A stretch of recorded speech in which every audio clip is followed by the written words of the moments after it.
Chapter 685. She was not so afraid when she was alone in Atuda's hands, but now Emo Jingshin didn't have a gun in his hand, and Kei and the others couldn't come back in a short time. Emo Jingshin was afraid that she would be hurt, so he kept holding her like this. If the two men shot at him, he wouldn't be able to dodge. Jin Wan grasped the cuff of his shirt tightly and whispered, "Let's go." "Don't worry about me." Emo Jingshin, however, picked Jin Wan up expressionlessly as if he didn't see the two men who were pointing their guns at them. He just glanced at the blood on the tires of the two SUVs and his eyes darkened. He was the one who was pointed at by the black muzzles, but because he was so calm, the two men with guns looked at him cautiously and kept their hands on the trigger with vigilance. Emo Jingshin held Jin Wan firmly as if he hadn't heard what she had just said. Jin Wan whispered again in his arms, "Emo Jingshin, don't speak." Emo Jingshin said to Jin Wan gently as he coldly glanced at the two Cambodian men who were holding guns. Jin Wan closed her mouth but looked at the two men from time to time. Seeing the guns in their hands, she was not worried about Emo Jingshin's kung fu, but now he was holding her in his arms and couldn't grab the guns or protect himself. "Mr. Control, tell your men to let go of our brother right now." One of them spat out a string of English. "Atuda has hundreds of brothers behind him. Even if he is taken away by you today, you will still die in our hands even if it's a life for a life." With that, the man said coldly, "Our brother just wants what he wants from you, not your life. Don't force us to shoot you." Emo Jingshin seemed not to hear him and turned to walk away with Jin Wan in his arms. The two men froze, looked at each other, and suddenly rushed up and put their guns against his back. "Stop." Emo Jingshin paused, but he did not let go of Jin Wan. Jin Wan gripped his sleeves tightly and looked up at him worriedly. However, she could only see the man's cold jaw and calm expression.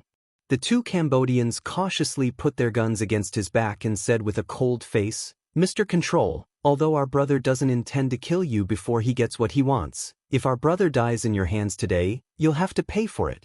Don't think we won't shoot." At this moment, Emo Jingshin turned his head and looked at the two fierce-looking men behind him out of the corner of his eye, asking coldly, "Did you get your guns from the members of 11 Base?" The two men paused and glanced at the guns in their hands hesitantly. These guns were indeed taken from the members of 11 Base in the two cars when they were killed because their own guns were out of bullets. "Do you think I don't know if there are bullets in this gun? You can try to shoot and see if I'll die." Emo Jingshin smiled coldly. His voice was calm, but it caused the two of them to be greatly shocked. How could there be no bullets? It was said that the people of 11 Base would use up their bullets even when they were on the verge of death and would never leave one more bullet for the enemy. Was it true? Did they only have a limited number of bullets in their guns and had used them up before they were killed?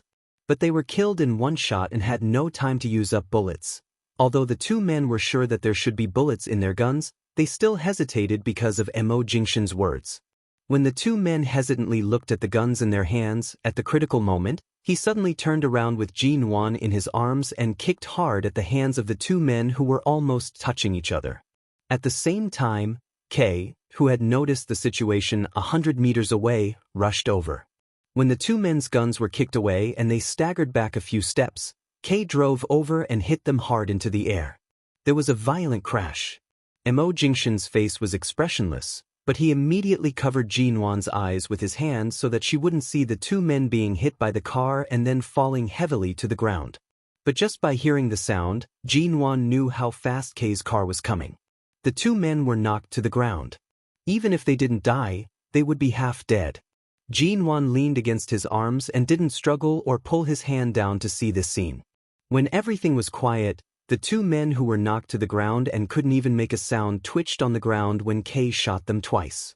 The next second, they opened their eyes wide and died unwillingly. Emo Jingshin put down his hand that covered Jin Wan's eyes and gently put her down. When Jin Wan's feet touched the ground, he turned back and called Kei over. "Help her into the car." Kei nodded and quickly came over to support Jin Wan, who could barely stand. At the same time, he saw Emo Jingshin walk coldly to the two Cambodian men who had just been killed, step on the blood on the ground, slowly bend down, and pick up the two guns that had just fallen from their hands. Kei knew that Mr. Emo was looking at the numbers on the two guns to determine which two men in the base were killed by them.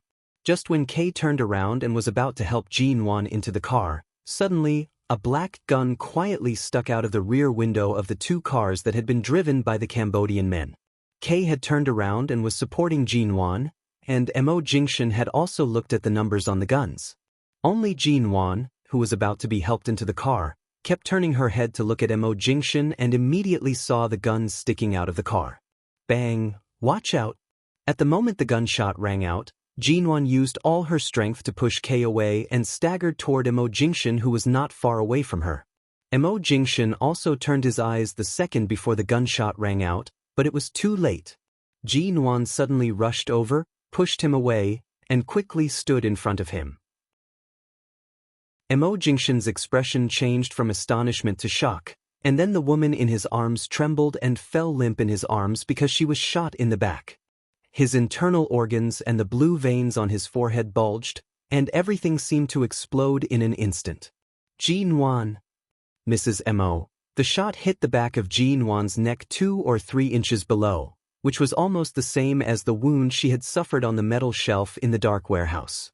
In an instant, more blood gushed out of her back, soaking her clothes that had already been dyed red. Chapter 686. Mo Jingshin almost had to hold her back hard to keep her from falling, but she fell hard into his arms because of the force of the bullet. Then Jin-won almost spurted out a mouthful of blood.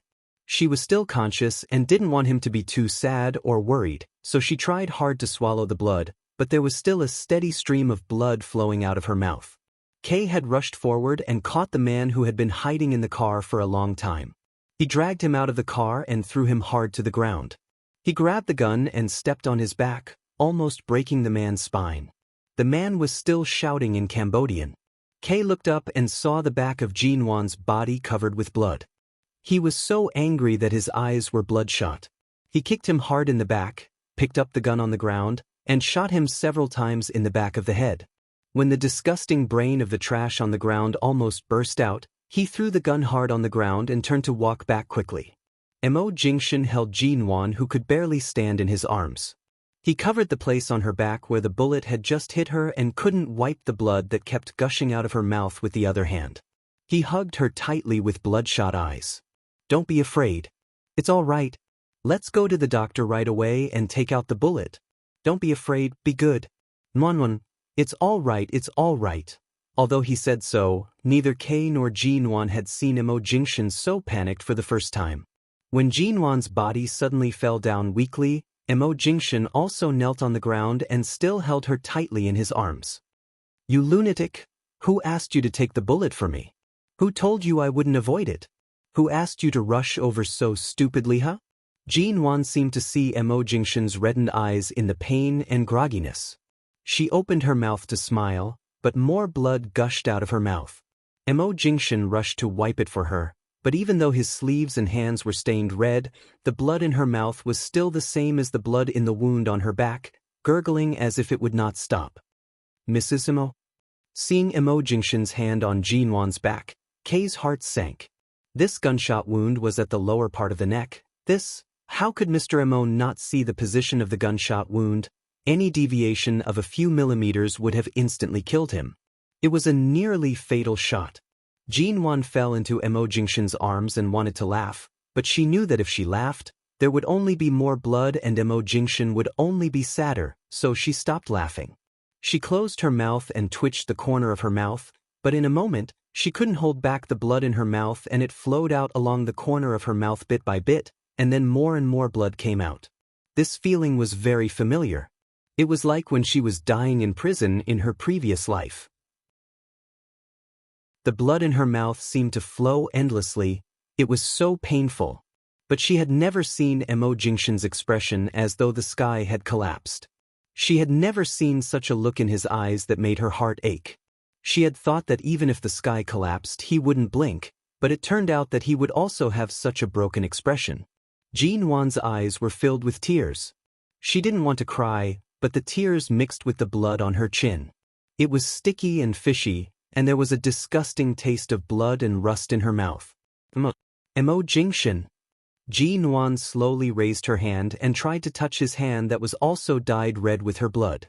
As soon as her hand touched him, he held it hard. Do you think that you're the only one who's willing to endure everything for me? Do you think only you know how to love? Jean Wan's vision darkened and she could barely see clearly. She stared at the man's face with her empty eyes that were about to lose focus. She seemed to see his tears. Mo Jingshan's tears. When this man rushed to England for her, he was willing to do anything. He could cut her heart piece by piece without any expression on his face. It turned out that he could also cry, "Don't speak, don't speak." Mo Jingshan looked at the blood in her mouth, let go of her hand, and put his hand on her mouth. "Don't speak, Nonwan. If you have anything to say, wait until the bullet is taken out. Wait until you are well." Jean Wan closed her eyes. "I'm afraid if I don't say it now, I won't have a chance to say it again. No." Mo Jingshan covered the wound on her back with his hand. "Be good, good Wan, be good. Don't speak. Let's go to the hospital now. Los Angeles has the best doctors in the world. You will be safe and sound. Good girl, I'm here for you." She felt that her eyes were almost closed, but she still tried to open them, but she could barely see his face in the blur. "Okay. Inform the Los Angeles Traffic Bureau to clear all the roads leading to the hospital. Take her to the hospital immediately. Don't let there be any obstacles. Don't waste a second." When Kay hurriedly drove the car to the side, Mo Jingshan didn't wait for Jean Wan to speak and directly carried her into the car. Kay nodded, put on the headphones, and sped up the car crazily. The car was instantly infected by the smell of blood on Jean Wan.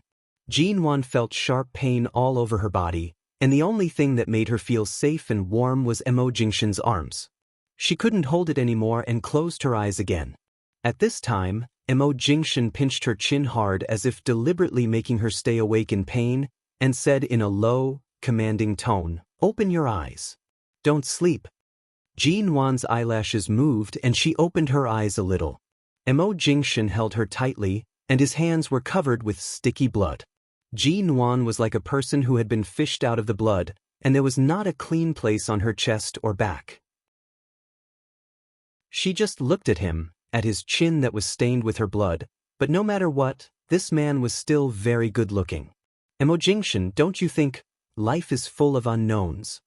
Jean Wan swallowed hard the blood in her mouth, looked at him with a smile, and said with some difficulty, "Life is only a few decades. We don't know what we will encounter. I would rather, in the first 3 years, be with you, than let you endure so much alone, for me." She slowly raised her hand and stroked his almost twisted eyebrows. "But thank you for loving me, both in this life. Thank you for not really giving up on me. Thank you for still wanting me. Mo Jingshan, I said I didn't love you, but it's not true. I love you very, very much, and never stopped. Dash." Chapter 687. Kay kept driving forward almost at a racing speed, and the wheels screeched from time to time when they got off the highway. Jean Wan didn't want to see him like this. She swallowed blood and raised her hand to touch his face, trying to turn him back into the man who could plan and control everything. She wanted him to be fine, but she only raised her hand halfway and almost fell down again.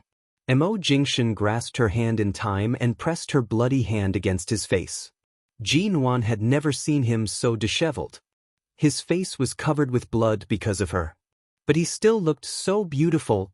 Jean Wan leaned in his arms and smiled again. Feeling Mo Jingshan's hand on her back, she felt that she was surrounded by the world's sense of security. At least in this life, she would not die alone. At least she was in his arms. But she was so sad that Mo Jingshan would probably be left alone in the future. It was very quiet in the car. Kay didn't say a word. He was focused on driving, even driving crazily. It was so quiet in the car that only Mo Jingshan and Jean Wan seemed to be there, but Mo Jingshan didn't say a word but kept wiping the blood from Jean Wan's mouth. Because of what Jean Wan said just now, he held her tightly in his arms and his calm eyes were now dark red. Jean Wan leaned in his arms and didn't move or speak. She was really in pain and tired and had no strength at all. She even gradually felt a little numb as if she couldn't feel any pain. It took Mo Jingshan less than 3 hours to bring her back to him. Even though she was covered with wounds and might die in his arms bit by bit, at least the fear and torture were finally over. Now she could only feel grateful. She didn't know what to do with Mo Jingshan. Instead, Mo Jingshan took Mo Jingshan a few hours to bring her back to him. Although she was covered with wounds and might die in his arms bit by bit, at least the fear and torture were finally over. She was grateful that he did everything he could for her. She was so grateful. Jin Wan had been swallowing blood, but now she couldn't even move. Mo Jingshan pinched her hand on his face and said hoarsely, "Be obedient. Don't sleep." She could only vaguely feel Mo Jingshan kissing her eyes, pinching her chin, and even pressing her philtrum to force her to open her eyes. She tried hard for a long time but only furrowed her brows slightly. She said hoarsely in a voice that could only be heard when he lowered his head to approach, "It hurts. How can it not hurt? The scariest thing in life is not death, but to experience death twice." Mo Jingshan lowered his head to look at the blood-soaked little woman in his arms. His voice was hoarse and angry. "Jinwan, open your eyes. You have to hold on for me. Open your eyes and look at me. Do you hear me? Open your eyes." Jinwan's eyelids fluttered, and her weak hand was forcibly pressed against his face, but her fingers were weak and didn't move. "Wanwan." She closed her eyes and didn't move anymore. The frown between her brows gradually loosened as if her consciousness was draining away bit by bit with the loss of blood. "Jinwan, don't sleep. Jinwan. Kay, hurry up." Kay looked back through the rearview mirror as he drove. Seeing Mo Jingshan and Jinwan motionless in his arms, he wanted to speak, but when he saw Mo Jingshan's eyes, his heart skipped a beat. He had never seen Mr. Mo look at him like this. He seemed to be begging him to drive faster. Kay stepped hard on the accelerator.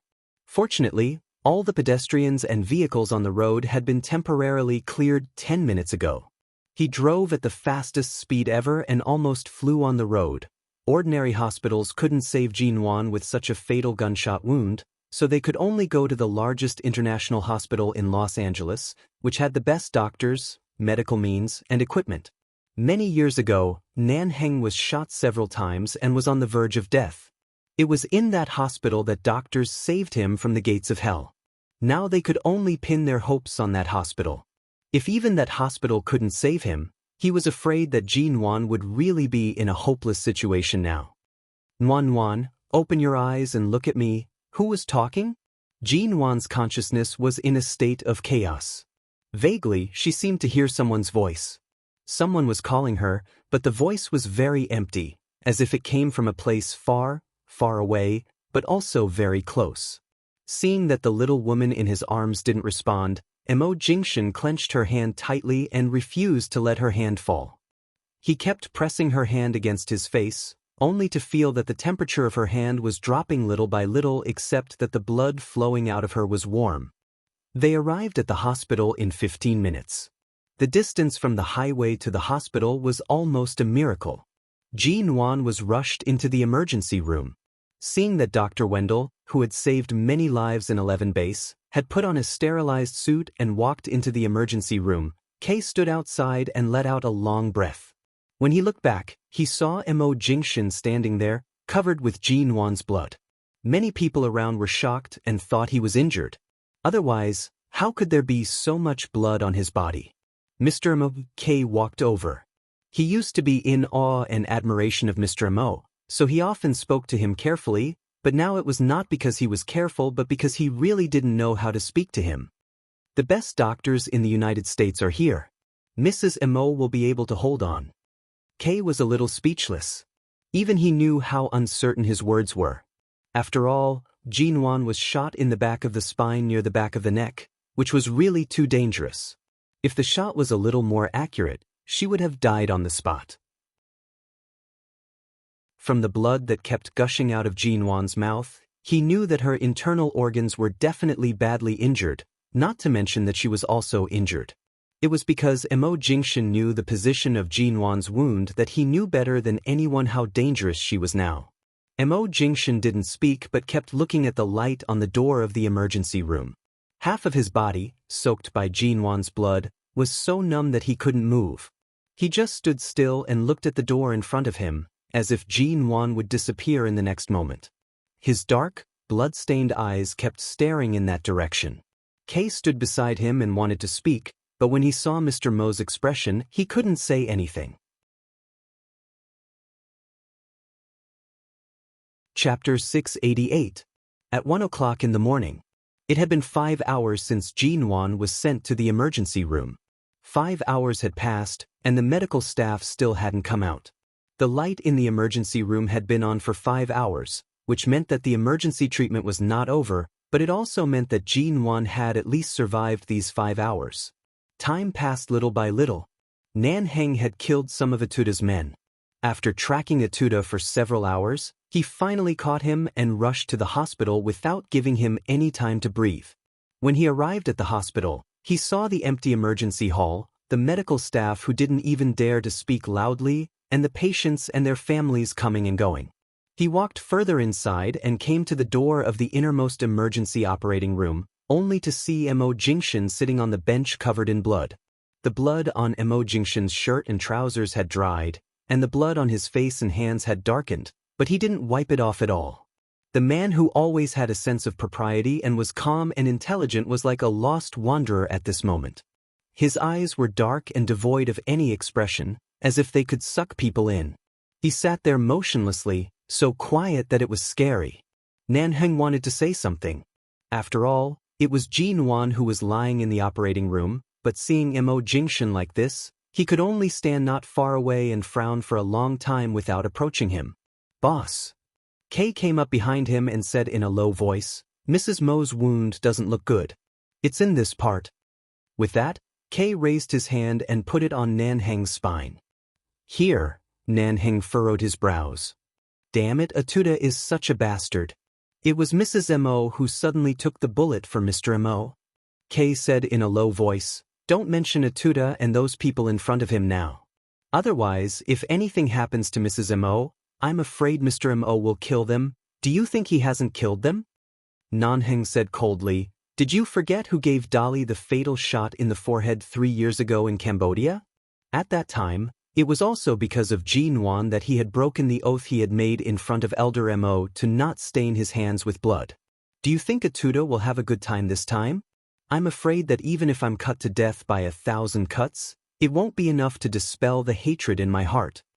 Kay didn't speak again but looked worriedly at the light on the emergency room. "Have you informed Chin's sighting?" "Yes, Dr. Chin had an operation a few hours ago. After that, he booked a direct flight to Los Angeles. He should arrive tomorrow morning. Also, I also informed Fong Ling." Hearing Fong Ling's name, Nan Heng paused and suddenly glanced at him. Kay hurriedly looked away and didn't speak. If it were any other reason, Fong Ling wouldn't go back to Los Angeles at all, but now Jean Wan's life was at stake. She would definitely come back. Nan Heng turned to look at Mo Jingshan. After a while, he frowned, took out a pack of cigarettes, and turned to walk out of the hospital. He smoked for a long time outside the hospital before returning with the smell of smoke on his body. He saw that Mo Jingshan was still sitting there in the same posture. He walked over and threw half a pack of cigarettes to him. Mo Jingshan didn't take it and the pack of cigarettes fell to the ground along his blood-stained trousers. Nan Heng looked at him and narrowed his eyes coldly. "I've known you for so many years, and today I finally see you lose your cool. But what's the use of suffering? When the brothers in 11 Base went on missions, they all died one after another. It's said that men shouldn't cry, but how many times have my eyes turned red and how many times have I hated? But no matter how much I hate, everyone is just flesh and blood. There are no miracles in this world. If you can keep them, you should keep them. If you can't, even if you poke a hole in the sky, they will still leave. We both came back from the gates of hell. Jean Wan was destined to be entangled with you since she fished you out of the Los Angeles River when she was a teenager. Even if her life should have been stable and peaceful, who told her to meet you? I think she has already accepted what she should and shouldn't bear. If she doesn't love you to a certain extent, no one would have the courage to block a bullet. It can be seen that in the years you've been apart, her feelings for you have not diminished. Back then, when you watched Mr. Zand bring her to London, I saw that you were very calm. Now you, Mo Jingshan, are finally willing to admit that you also feel pain? Mo Jingshan slowly closed his eyes and still sat there. Nan Heng sat on the opposite bench and looked at the light in the emergency room. After a while, he said, since she can hold on for so long after being sent to the hospital, maybe she can hold on for a little longer, 1 or 2 more days. As long as she can hold on for a certain period of time, she may still be saved. If she is shot in that position, she will be killed with 1 shot. Maybe she was shot a little bit too far away, but this little bit may be her only chance of survival. At this time, I don't have any words of comfort or coax her, but I believe Jinwan won't leave so easily, and she won't be willing to leave so easily. Mo Jingshan opened his eyes and looked at his hand hanging between his legs with his dark eyes and the blood on it that had darkened a lot. His ears were filled with Jinwan's voice when she spoke with blood in her mouth. Only you will be willing to endure everything for me. Do you think only you can love? Do you think only you can love? These words kept echoing in his mind. Mo Jingshan's brain was buzzing. He slowly raised his hand mechanically and looked at the blood on it. Thank you for loving me, in both my previous and current lives. Thank you for not really giving up on me. Thank you for still wanting me. She could say these words, which showed how careful and uneasy she was in love with him. How afraid she was that he would leave in a fit of anger and never come back for 10 years, and how afraid she would be separated by death as soon as she turned around. On the surface, she looked so tough that she didn't feel anything, but when he pushed her away step by step and told her that he was already dead just to let her go, the expression on her face was deeply imprinted in his mind and he couldn't forget it. She had been afraid. But he had pushed her so far away when she was at her most apprehensive and afraid. In order to keep him, she even abandoned her dignity and desperately hugged and held him, but in the end he still pushed her away. He remembered that when she signed the divorce agreement, she didn't even plan to see him for the last time and directly went to England. He remembered that she fell into his arms with blood in her mouth and said that she never stopped loving him. He remembered that she said in a very low voice that it hurt in his arms. It hurt. Chapter 689. It was far more than 5 hours. The light in front of the emergency room was on until the next morning. At 8 o'clock in the morning, Qin Siding, who flew over overnight, arrived, but Jinwan still hadn't come out of the emergency room. How long has she been in there? Qin Siding had learned about the situation from Kay before he came, so he didn't ask anything. Seeing that the emergency operation was still ongoing, he asked this question. Nan Heng held a cigarette in his hand but didn't smoke it. He just sat here and waited all night. Then he looked at Qin Siding and said flatly, "It's been more than 12 hours." Qin Siding didn't know whether he was relieved or not. He just nodded and said, "When I saved your life in Los Angeles with Dr. Wendell was very skilled in removing bullets from dangerous parts. At that time, I just cooperated with him in the operating room. Now even without me, I believe Dr. Wendell is able to save Jinwan. After all, it's been so long, and she hasn't given up. Let's wait a little longer." Am I the one in a hurry now? Nan Heng pointed with his chin in the direction of the stone on the bench outside the emergency room. Qin Siding looked at Mo Jingshan, walked over, and looked at him condescendingly. Every dog has its day. When Jinwan had a miscarriage, she waited outside aimlessly every day for you to wake up.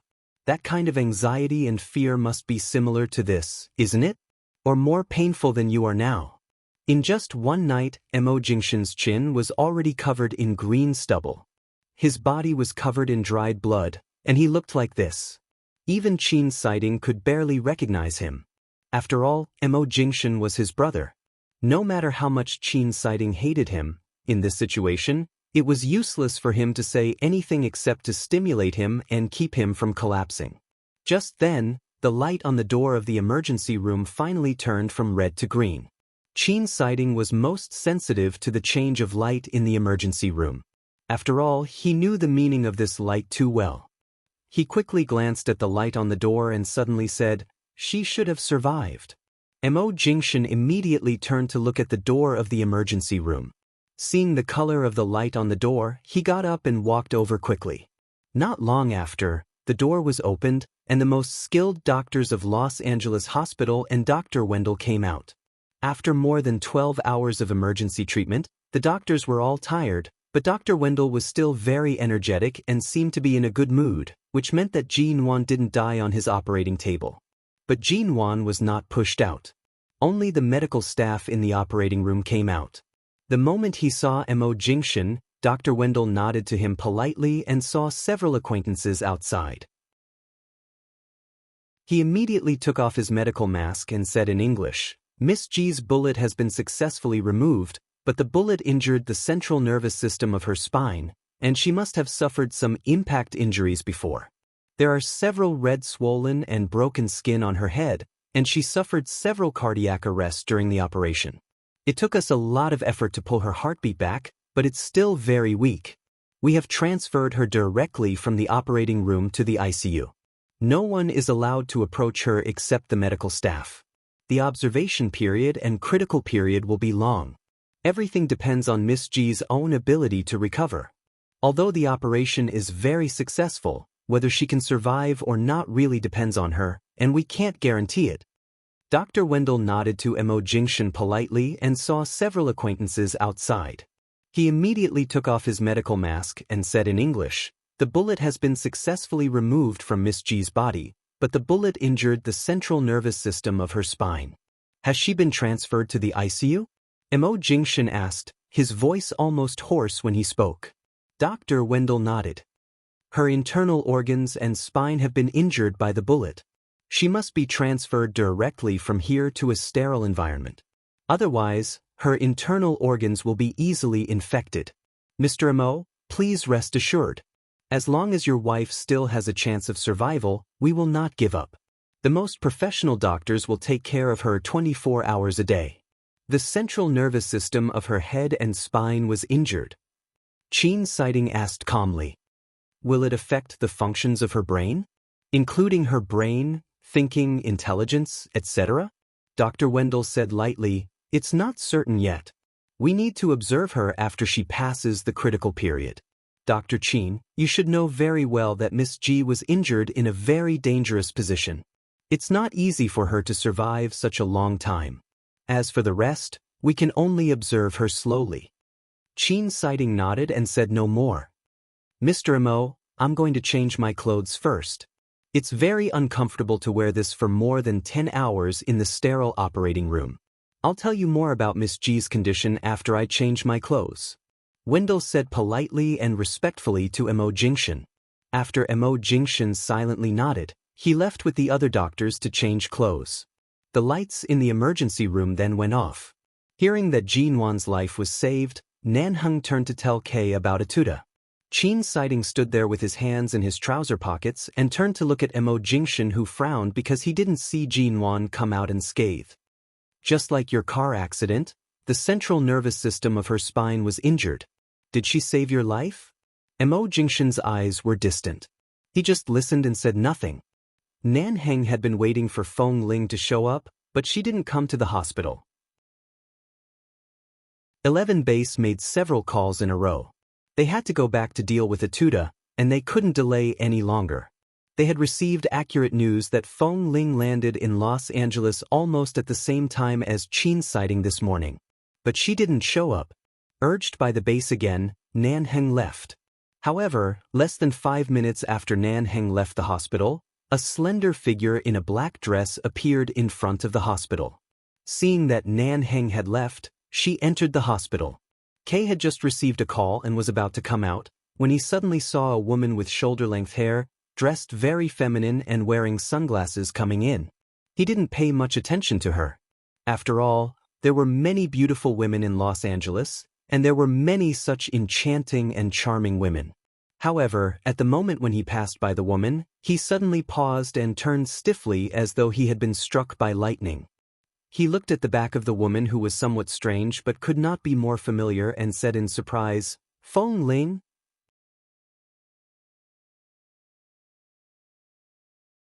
Chapter 690. Damn it, from the time Feng Ling sneaked into their 11 base at the age of 13 until now, they had been through life and death together. After more than 10 years, even if they later found out that Feng Ling was AF * king woman, they couldn't be more surprised than now. When had he ever seen Feng Ling so feminine? Was she really Feng Ling? 2 years ago, Feng Ling's hair had grown out a little, but it was still neatly trimmed to her ears. Although she looked like a woman, it didn't look so strange. But now Feng Ling her hair was shoulder length. Although it was still black and hadn't been permed or dyed, the length and her simple yet elegant appearance really made Kay's jaw drop. Oh my God! He was used to seeing her like a tomboy. He only knew that her skin was very fair and her facial features were very beautiful, but now he knew that the national treasure of their base was actually so beautiful. Thinking of the time when he went on a mission with her, he had to lie in a dark ditch with her for a whole night because of his injury. Kay swallowed hard. Boss Nanheng really had sharp eyes. He had taken her down long ago. Otherwise, when the brothers in the base saw Feng Ling like this, they would all pounce on her like wolves and tigers. But now with Boss's name in the way, who the hell dared to touch her? Kay, how is Mrs. Emma? Has she been saved? Feng Ling only took a look at him. Seeing the surprised expression in Kay's eyes, she didn't explain much and just asked indifferently. Kay finally came back to his senses and was stunned for a few seconds before he said, yes, she was saved, but she was directly sent to the ICU. The bullet was in the spine, and the doctor said it hurt the spinal nerve. In short, it's very dangerous. Although the bullet was successfully removed, I don't know if she can survive. Feng Ling's eyes, which had a greeting smile, suddenly darkened. I see. I'll go to see her. You can't see her. Now Mr. Amo can't even get close to the ICU. There are several isolation areas outside the sterile ward of this hospital. We can't get close to them, and the brothers here can only guard outside those isolation areas. Feng Ling nodded and did not say more. She turned and walked in. Kay opened his mouth and wanted to say something, but when the words were on the tip of his tongue, he remembered that Boss Nanheng had just left. She didn't show up until he left. Obviously, she didn't want to see him. It seemed that there was no need for him to say this. Otherwise, it would easily provoke her to leave again. For such a long time, Boss Nanheng had already suffered enough. If he saw Feng Ling dressed like this, it was likely that many men would fall in love with her. Boss Nanheng was afraid that he would go crazy. The ICU was separated by several isolation areas. Mo Jingshan was repeatedly provoked and persuaded by Qin Siding. He reluctantly allowed a nurse to come over and wipe the dried blood off his face and hands with alcohol cotton. He then sat outside the isolation area, which was the closest to the ICU, still as petrified as a statue. I say, even if you sit here and wait, you can only resign yourself to fate and rely on her to support herself. Are you sure you don't want to deal with your appearance and clothes? Seeing Mo Jingshan like this, Qin Siding secretly felt happy for Jinwan at first, but now he sighed softly. Mo Jingshan closed his eyes. It's okay. I'll stay here with her. Qin Siding sat on the same bench and looked at the direction of the ICU, which was so far away that he could barely see it. I trust Dr. Wendell's medical skills. In the whole world, he is the only doctor I can trust. Since he could take out the bullet safely and didn't hurt her, I think he sent her to the sterile ward so cautiously because he wanted to continue treating her. If there was no hope, he wouldn't spend so much effort. You know, Dr. Wendell has a temper. If it's a hopeless patient, he won't even accept her. At this time, the sound of high heels approached. Qin Siding raised his head, took a look, and then withdrew his gaze. Then he paused and jerked his eyes back to look at the person. When he saw Feng Ling's face, Qin Siding raised his eyebrows. Did Nanheng see you like this? Mo Jingshan also glanced in Feng Ling's direction. His gaze was indifferent and emotionless. But it was clear that no one expected Feng Ling to appear here, not to mention that she had completely changed. Feng Ling automatically blocked out the word, Nanheng. When she walked over, she took a look inside, looked at Mo Jingshan, and greeted him respectfully as usual. Mr. Mo Jingshan nodded imperceptibly and still didn't speak. He was a man of few words. Ever since Jinwan was shot, he had become much quieter. Feng Ling turned to Qin Siding and nodded. Dr. Qin. Qin Siding raised his eyebrows and smiled. Very beautiful, Miss Feng. He said the word, Miss Feng, meaningfully. Obviously, he was teasing her. Feng Ling didn't get angry. She just smiled and nodded at him again. Not only did the handsome young man suddenly become a woman, but she was also so beautiful. When Qin Siding thought of how colorful Nanheng's face would be if he saw Feng Ling dressed like this, he found it even more amusing. But after all, Jin Wan was still in danger, and he really couldn't laugh, so he just said, "You specially came back for Jin Wan's matter? Except for the brothers in 11 base, you don't have any friends, and Jin Wan is one of them. If it weren't for her, would you have never set foot in Los Angeles again?" Feng Ling smiled frankly. "Why do I have to go back to Los Angeles? You know, after leaving 11 base, I'm no longer a member of their base. When I return to the place where I belong, I'm no longer the Feng Ling I used to be. Indeed, if it weren't for Jin Wan, I wouldn't be standing here anymore." "You're really ruthless." Qin Siding sneered. "Are all you women like this? As long as you don't look back, even if a man kneels down to beg you, you won't feel anything?" Feng Ling glanced at him and asked, "Does Dr. Qin look like a man who will kneel to a woman? Or does Nan Heng look like the kind of man who will kneel to a woman?" Qin Siding.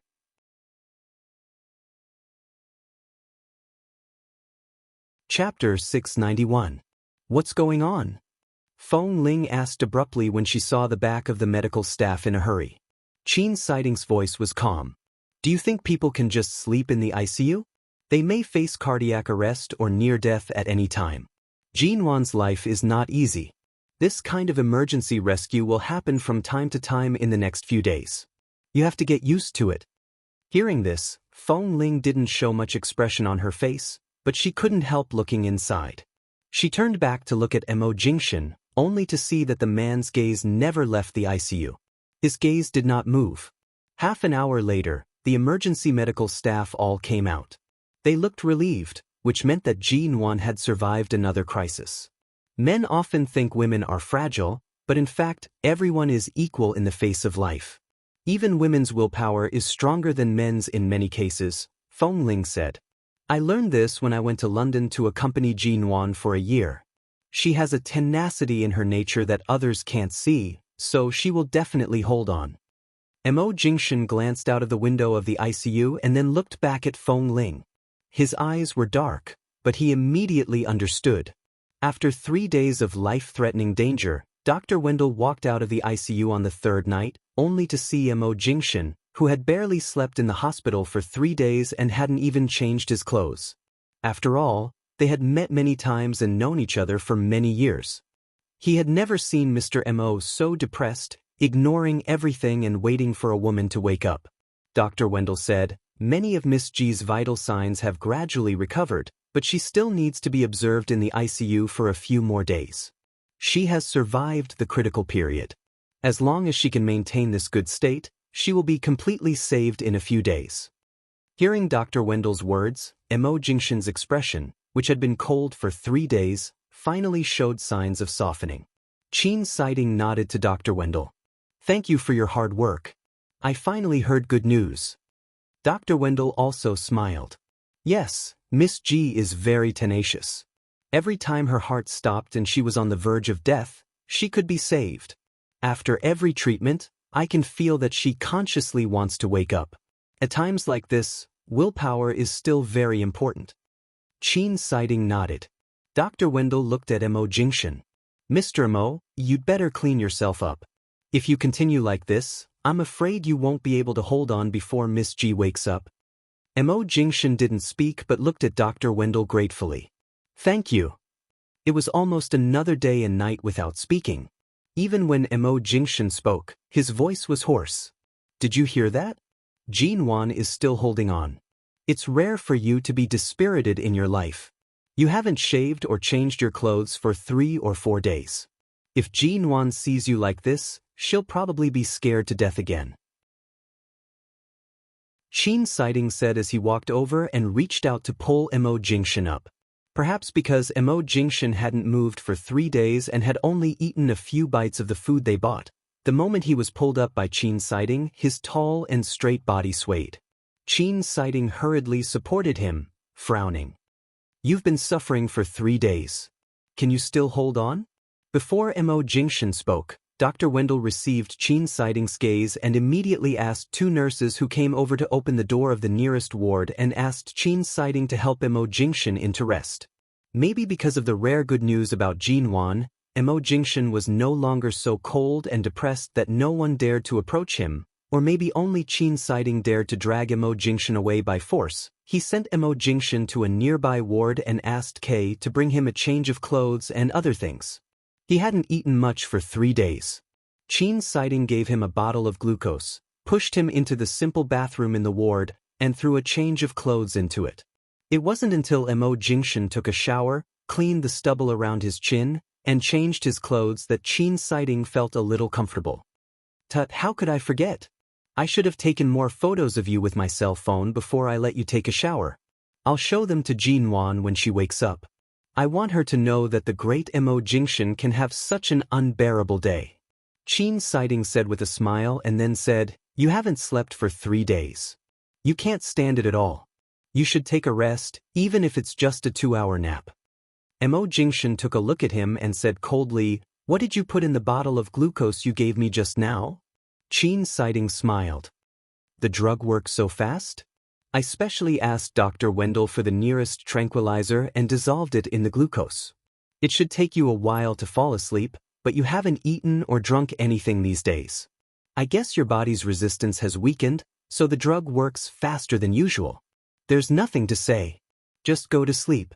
Hearing that Qin Siding dared to add a tranquilizer to the glucose he injected, Mo Jingshan sighed coldly and rubbed between his eyebrows.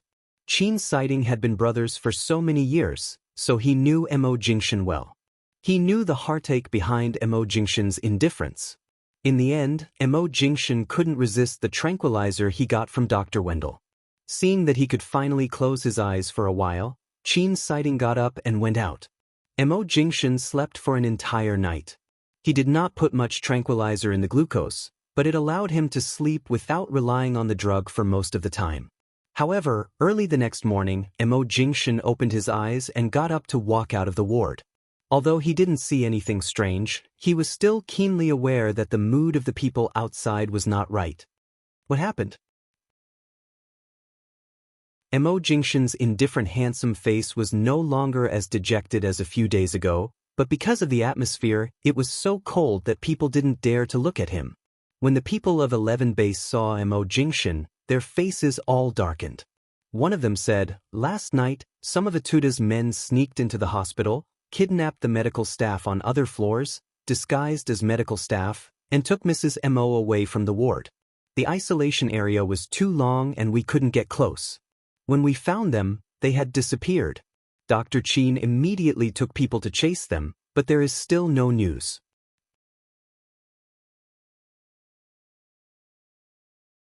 Chapter 692. Mo Jingshan went inside in extreme anger. Sure enough, he saw that most of the medical staff were injured, and many of them were suddenly attacked from behind and unconscious while on duty. All the medical equipment in the ICU where Jinwan stayed had been cut off, and there was no one on the bed.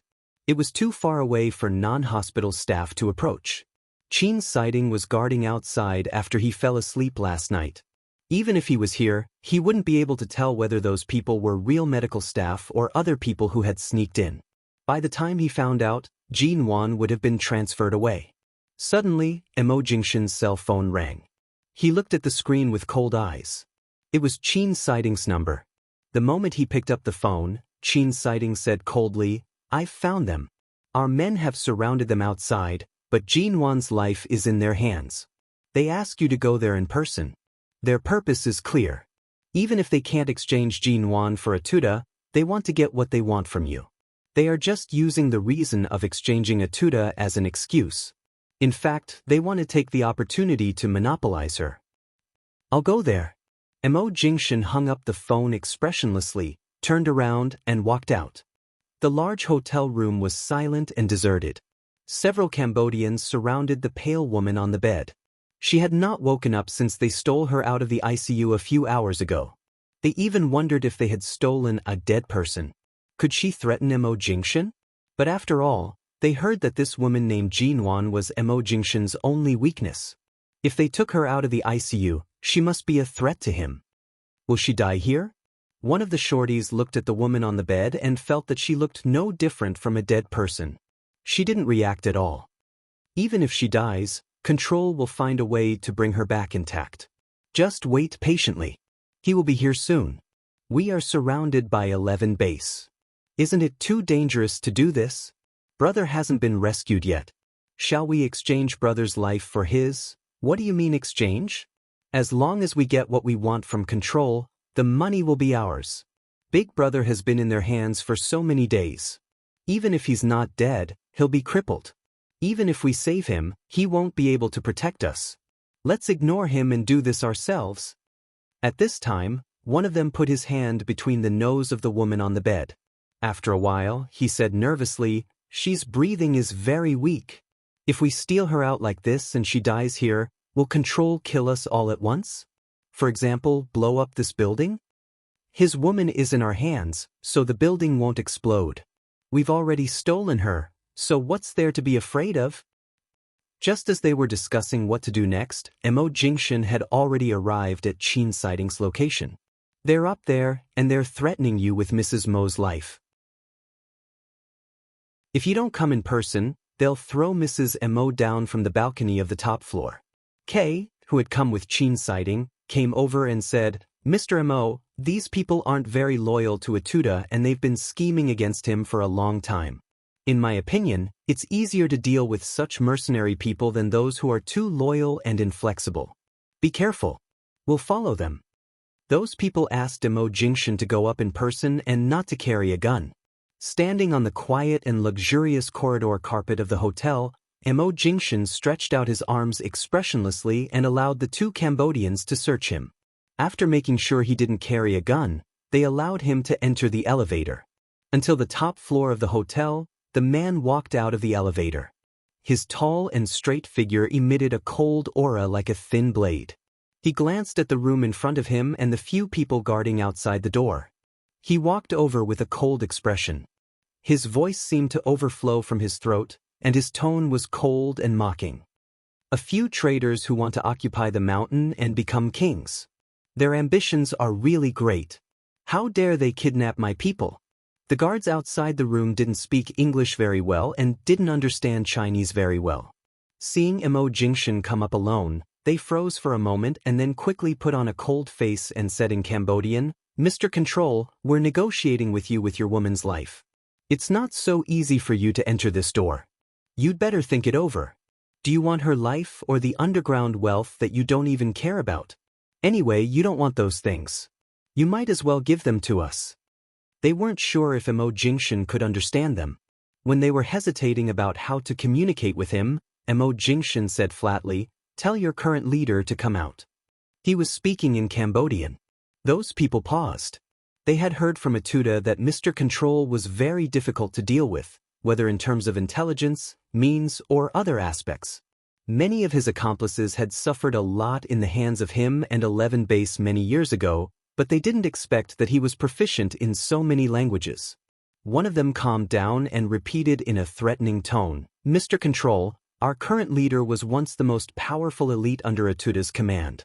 He said that as long as you give us what we want, he will let your woman go safely." When those people came up to him threateningly, Mo Jingshan took half a step back. It seemed that he was retreating cautiously, but when those people approached him and were about to grab him, he raised his hand and grabbed one of them by the throat, smiling coldly. "You good-for-nothings want to threaten me? If my woman loses even a hair here, I'm afraid the situation will get out of control. I can't guarantee that I won't kill." Before he could finish his sentence, the atmosphere was so tense that it was about to collapse in the next second. In less than half a second, a few people beside him raised their guns and were about to point at him. However, the man in front of them had a cold look in his eyes. His black eyes flashed, and suddenly his aura was so sharp that it was frightening, so dangerous that it caught them off guard. When they came to themselves, Mo Jingshan's gun had been aimed at one of their eyebrows. The man who was grabbed by the throat suddenly turned pale and looked at the man who was pointing a gun at him. Mo Jingshan took the gun from him so fast that he didn't notice it at all. This man, who was respectfully called Mr. Control in their circle, was the think tank of 11 Base and one of the mysterious bosses behind it, but few people had seen him fight in person. They didn't expect that he was so good at fighting. Mo Jingshan's eyes were cold. Dressed in a black shirt and trousers, he said coldly, "Let him go."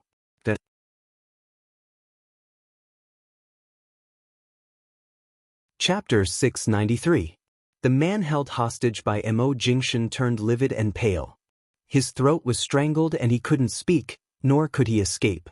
Seeing that the others clearly did not intend to care about this person's life and only raised their guns to point at Mo Jingshan, their eyes were filled with wariness. However, because they wanted to get what they wanted from him, they could not directly kill him with one shot. In this moment of stalemate, these people were full of hesitation, worry, and panic.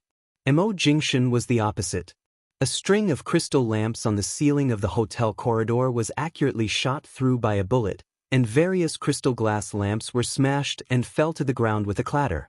There were only 2 windows at the ends of the corridor on the left and right sides, and the middle section was plunged into darkness because all the lights went out. The first person to rush out of the door of the safe passage was K, because it was 11 Base's unchanging code to fire a shot after snatching a gun. The moment he heard the gunshot, he rushed out as fast as he could, followed by other base members who quietly climbed to the top floor along the stairs of the safe passage. The light in the corridor was too dim. Before those Cambodians realized what was going on, they were suddenly knocked down, and their guns and everything that could be used as weapons were taken away in an instant. However, everything happened very quietly. Except for the first shot that Mo Jingshan fired, all the subsequent actions were silent. Even those people who were knocked down fell to the ground in an instant and couldn't make a sound. The man held by Mo Jingshan was the only one who hadn't been knocked down.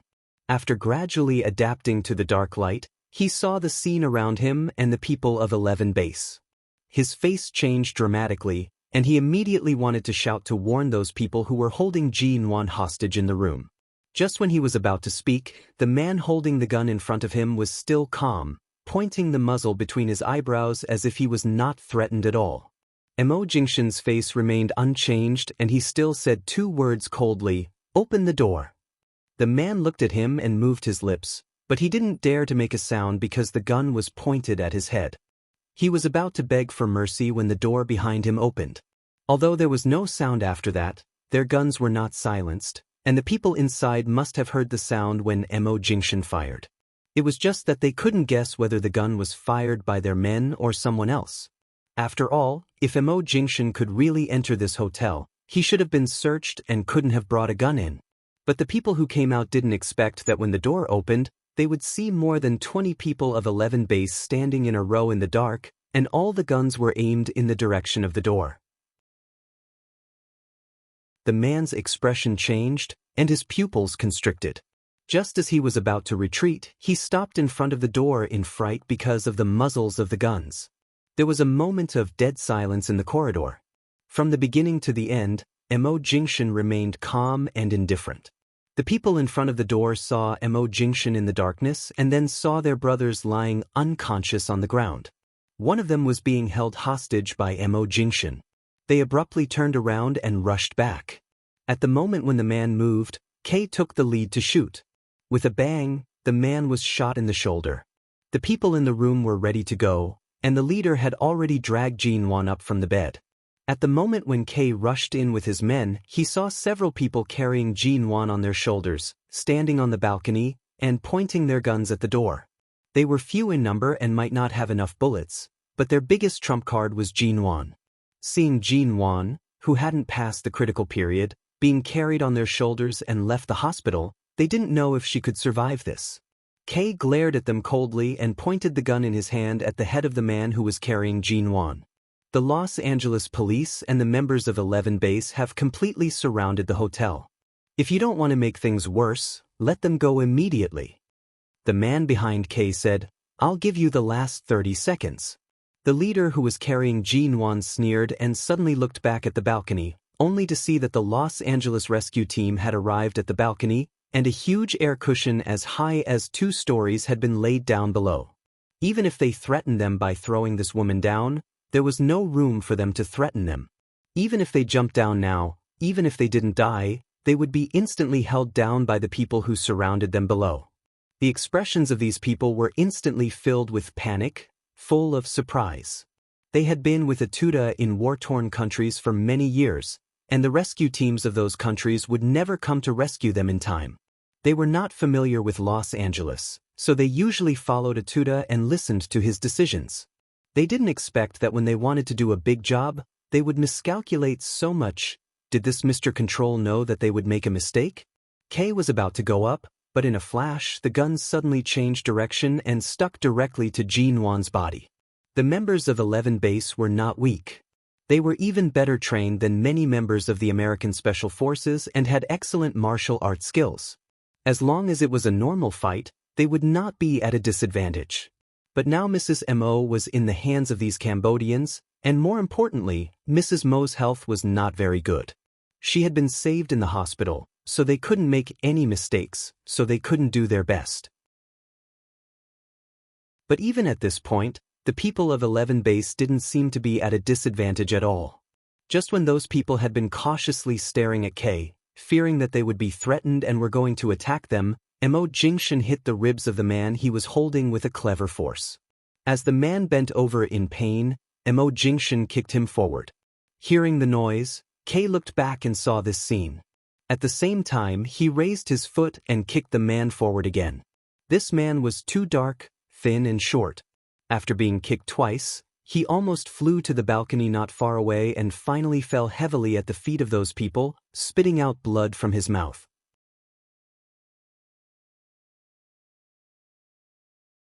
Chapter 694.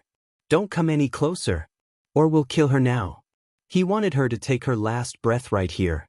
Even if we die, we can take Mr. Control's beloved wife with us. The leader of the men on the balcony pressed the muzzle against Jinwan's back.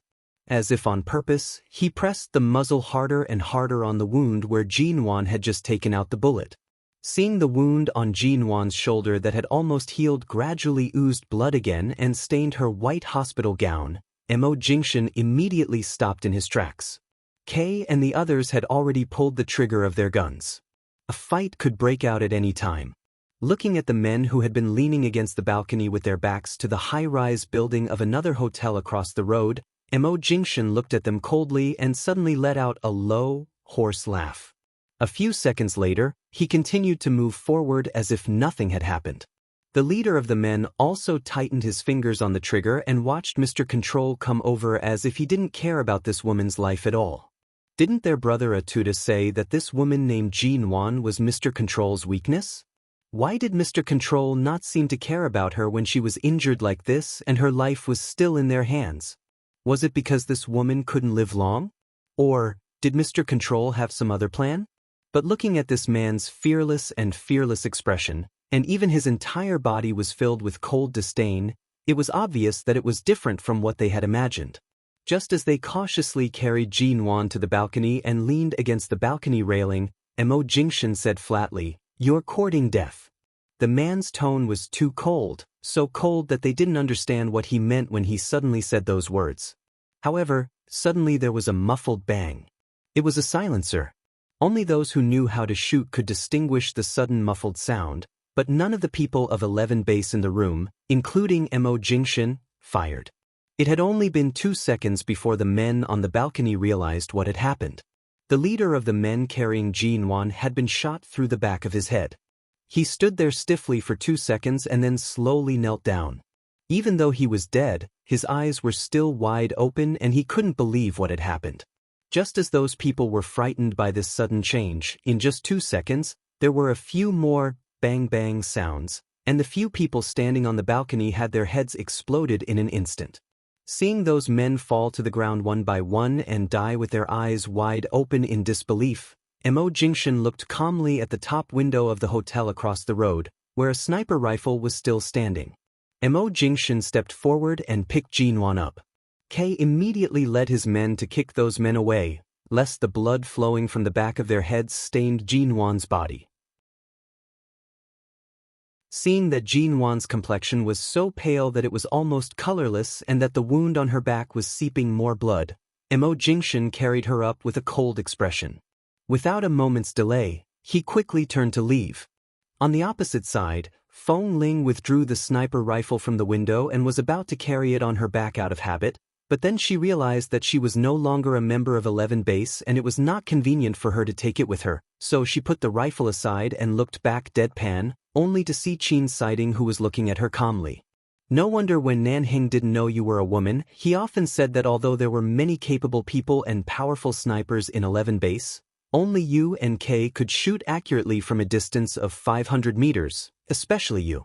Although you are young and much thinner than others, you are more skillful with the sniper rifle than anyone else and seem to have infinite explosive power. Today, I finally understand why he praised you so much. Feng Ling said flatly, it should be said that Dr. Qin and Mr. Mo's judgment is very accurate. Those Cambodians know the current situation of 11 Base very well and know that Kay is the most trusted sniper. As long as Kay breaks into the hotel with them, they will think that 11 Base is in a hurry this time and doesn't prepare an external sniper range, so this diversion is the key to victory. Qin Siding smiled. You haven't touched a gun for nearly a year, have you? Feng Ling raised her eyebrows lightly. I haven't touched a gun since I left the base, so I'm really out of practice. If it weren't for the fact that the person I'm going to save today is Jean Wan, I wouldn't have taken this risk so easily. If I didn't aim accurately, I would have killed more than her. Since Nanheng asked me to call you here, of course, I trust your marksmanship. Feng Ling said flatly, did Nanheng ask you to call me? Qin Siding raised his eyebrows with a smile. Of course. Otherwise, why do you think I dare to invite you, Miss Feng? Since he is in Los Angeles, why didn't he come in person? Speaking of marksmanship, Kay and I were both personally trained by him. Isn't he the safest sniper?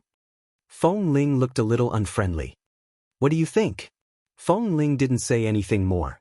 She just put the sniper rifle back into the black rectangular leather case, and then turned to walk out expressionlessly, not intending to stay any longer. Feng Ling, Nanheng forced you to leave 11 Base for your own good. You grew up in an orphanage and finally found your family, so you should go back to live a peaceful life. Besides, your family won't allow you to live such a dangerous life again.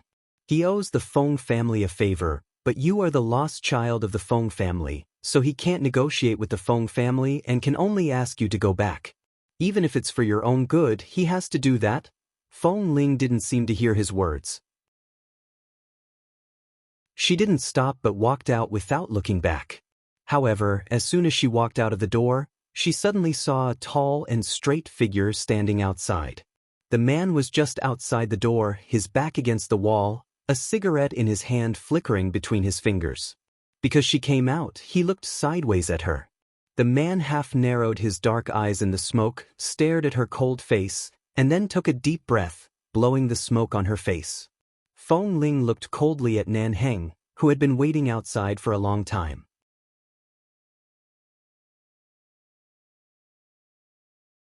Chapter 695. Nanheng was nearly 1.9 meters tall, and Feng Ling was nearly 1.7 meters tall. The difference between them was about 10 or 20 centimeters. When he looked down at her from above, he could clearly see each of her eyelashes. At this time, because she saw him, her eyelashes seemed to be frozen bit by bit, without any warmth. Even though she had been separated for 10 months and her appearance had been crowned with the shell of the eldest daughter of the Feng family, she was still the same Feng Ling, lonely and indifferent. His heart skipped a beat. It was a little sore and painful, but he couldn't describe the feeling. Nanheng threw away the cigarette butt in his hand and stepped on it to extinguish it. Just as he was about to reach out to hold her wrist, she evaded him without leaving a trace. At the same time, she retreated a meter away. Nanheng looked down at her and said in a low and hoarse voice, I haven't seen you for 10 months.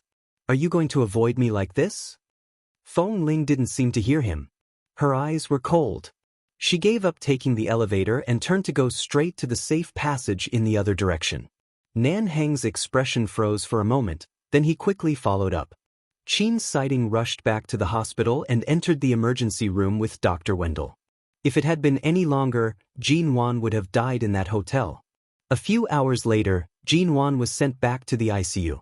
This time, the hospital learned from their mistake and allowed the people of 11 base to enter the isolation area. They put on a layer of sterilized coats and guarded outside the ward. Through the glass outside the ward, Emo Jingshin looked at Jin-won lying motionless inside. All the medical equipment damaged by those people had been replaced with new equipment. She lay there, all white, almost drowned in a pile of medical wires and instruments of various colors beside the bed. No matter how long Emo Jingshin stood there and looked at her, she remained motionless. After participating in the emergency treatment, Chin Siding took a shower and changed his clothes. Seeing that Emo Jingshin could finally stand outside the ward and look at Jin-won, he walked over and said, "She was seriously injured. Just a few days after the operation, she was tossed out by those people. After disinfecting and retreating the wound, I can see that her signs of life are stable, but she is still very weak. No matter what, I lost her last night. Her life is in my hands." Emo Jingshin's expression didn't change, but when he looked at Jin-won on the bed, his eyes darkened and his voice was low and slow. "Even if I was outside last night, I wouldn't have found what happened inside. After all, the isolation area is too far away and the medical staff are wearing sterilized masks. It has nothing to do with you. Don't take responsibility." Chin Siding also looked at Jin-won. "Those people just want to get what they want from you, so they don't dare to do anything to you, but they are cruel to the people around you. However, they can't afford to take Jin-won's life." Emo Jingshin stared at the motionless woman inside and said indifferently, "No matter who they are, they can't take her life." These words were light and light. Compared to the scene of Emo Jingshin barging into the hotel alone and firing a warning shot in the morning, it appeared much calmer. However, these words carried more weight. "Is Atuda still in Nanheng's hands?" Emo Jingshin asked. "ISK. He said that he is locked in the base and many people are guarding him, waiting for you to find time to go back and kill him. After all, the person who was injured is Jin-won. They know that you have to kill this person yourself to vent their hatred. If Jin-won doesn't wake up, even if we kill him, it won't be enough." Emo Jingshin's eyes were cold. "Where is Nanheng?" Chin Siding didn't answer but sighed with a smile. "You know, it's rare for Feng Ling to return to Los Angeles because of Jin-won." Although he didn't answer the question, it was enough to let Emo Jingshin know Nanheng's current situation. Emo Jingshin didn't speak anymore but just looked at Jin-won through the glass. He looked at her pale face, which had lost a lot of weight in just a few days, looked at her eyelashes which hadn't moved at all, and heard what she said before the accident. She said she wanted to go back to the U Garden. In the dark detention room, someone was cursing from time to time. Sometimes it was in Cambodian, sometimes it was in English, and sometimes it was in Chinese. The curses were all the same. "Let Control come to see me. He's such a coward. Why did I let you bunch of trash lock me up here? If you dare, come to see me alone. Control. Your Chinese name is Emo Jingshin, right? Get the hell over here." After cursing for several days, Atuda didn't get any food or water. After 4 or 5 days, he had no strength to curse anymore and was on the verge of death. If he hadn't fainted once and the people of 11 Base hadn't poured cold water on him to force him to wake up and continue to be tortured, he would have been dead by now. However, the saliva was still stinky. It tasted like the feces and urine of the dogs raised in this base. The wounds on Atuda's body had already dried up. Blood and torn clothes were stuck to his body, and his yellow hair was messy on top of his head and almost tied into a knot. He was still cursing, panting weakly. "Control. Don't think I'll die as easily as Akib." "Of course you won't die as easily as Akib. I don't need to come here in person. The people here have thousands of ways to make you beg for death." Suddenly hearing the voice from outside, Atuda frowned and immediately looked up at the man who finally showed up outside the door. The moment he saw Emo Jingshin clearly, his brows immediately darkened. The man who rarely came back to 11 Base from the hospital looked at Atuda, who was in a mess, and said in a low, hoarse, and careless voice, "You tried everything you could to get the source of the underground arms from me, just for the endless wealth. You two brothers risked your lives one after another, but you didn't hear me say anything. You don't want to give up, do you? Atuda sneered. Even if you don't tell us the source of those channels, I'm afraid you won't take those things. Don't you think it's a pity to hide billions of dollars worth of wealth under your silence? You've been making money in various war-torn countries and eating the food of the dead for so many years, but you haven't even made billions. Don't expect to get the money after I tell you the channel. For a good-for-nothing like you, even if I put those things in front of you, you won't be able to take the astronomical figure. The lighter Mo Jingshan's tone was, the thicker the disdain in it was.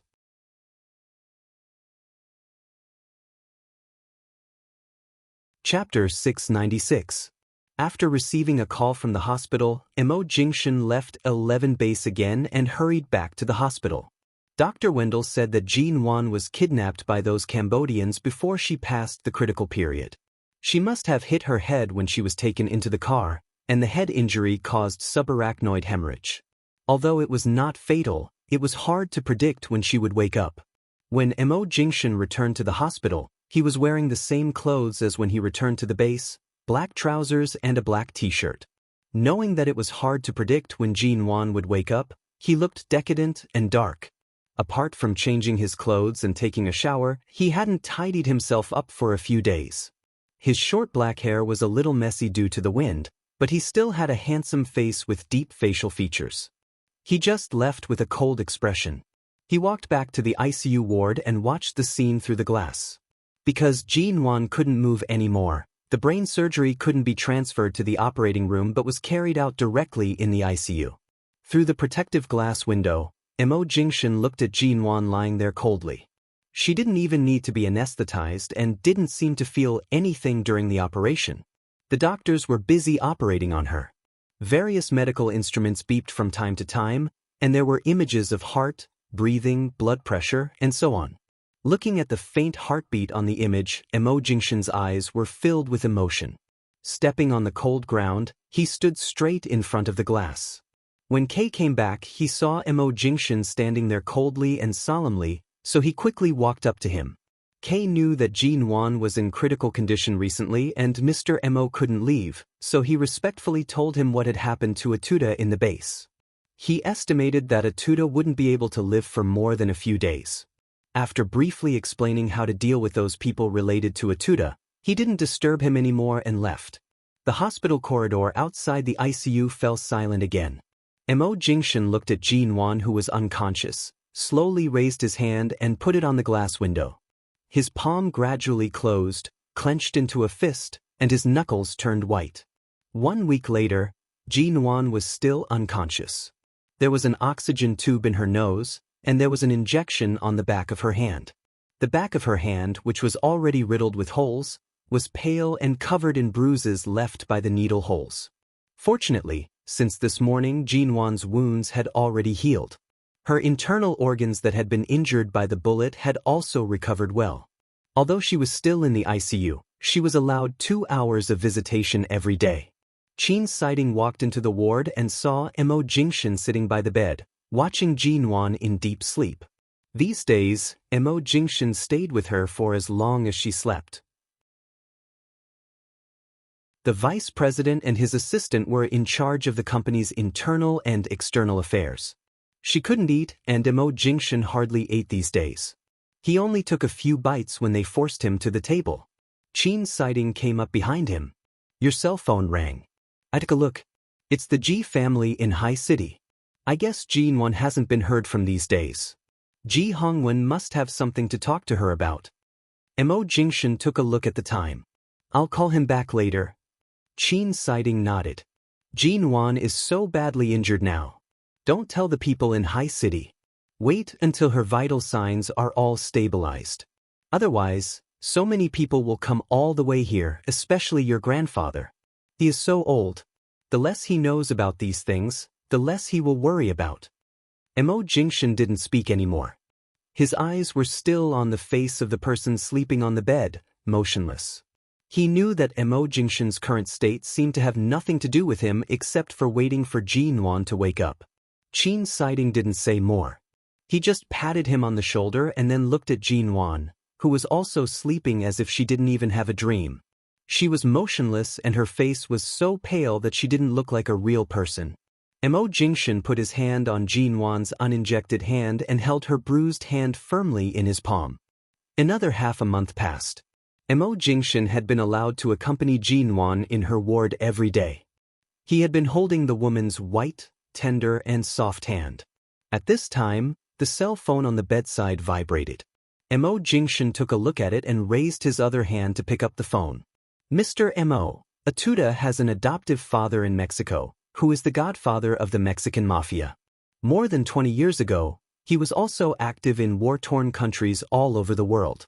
In recent years, most of his forces have been taken away, and the remaining men and wealth are not enough to support him, so he sent Atuda to find a way to get those underground arms channels from you so as to earn billions of dollars.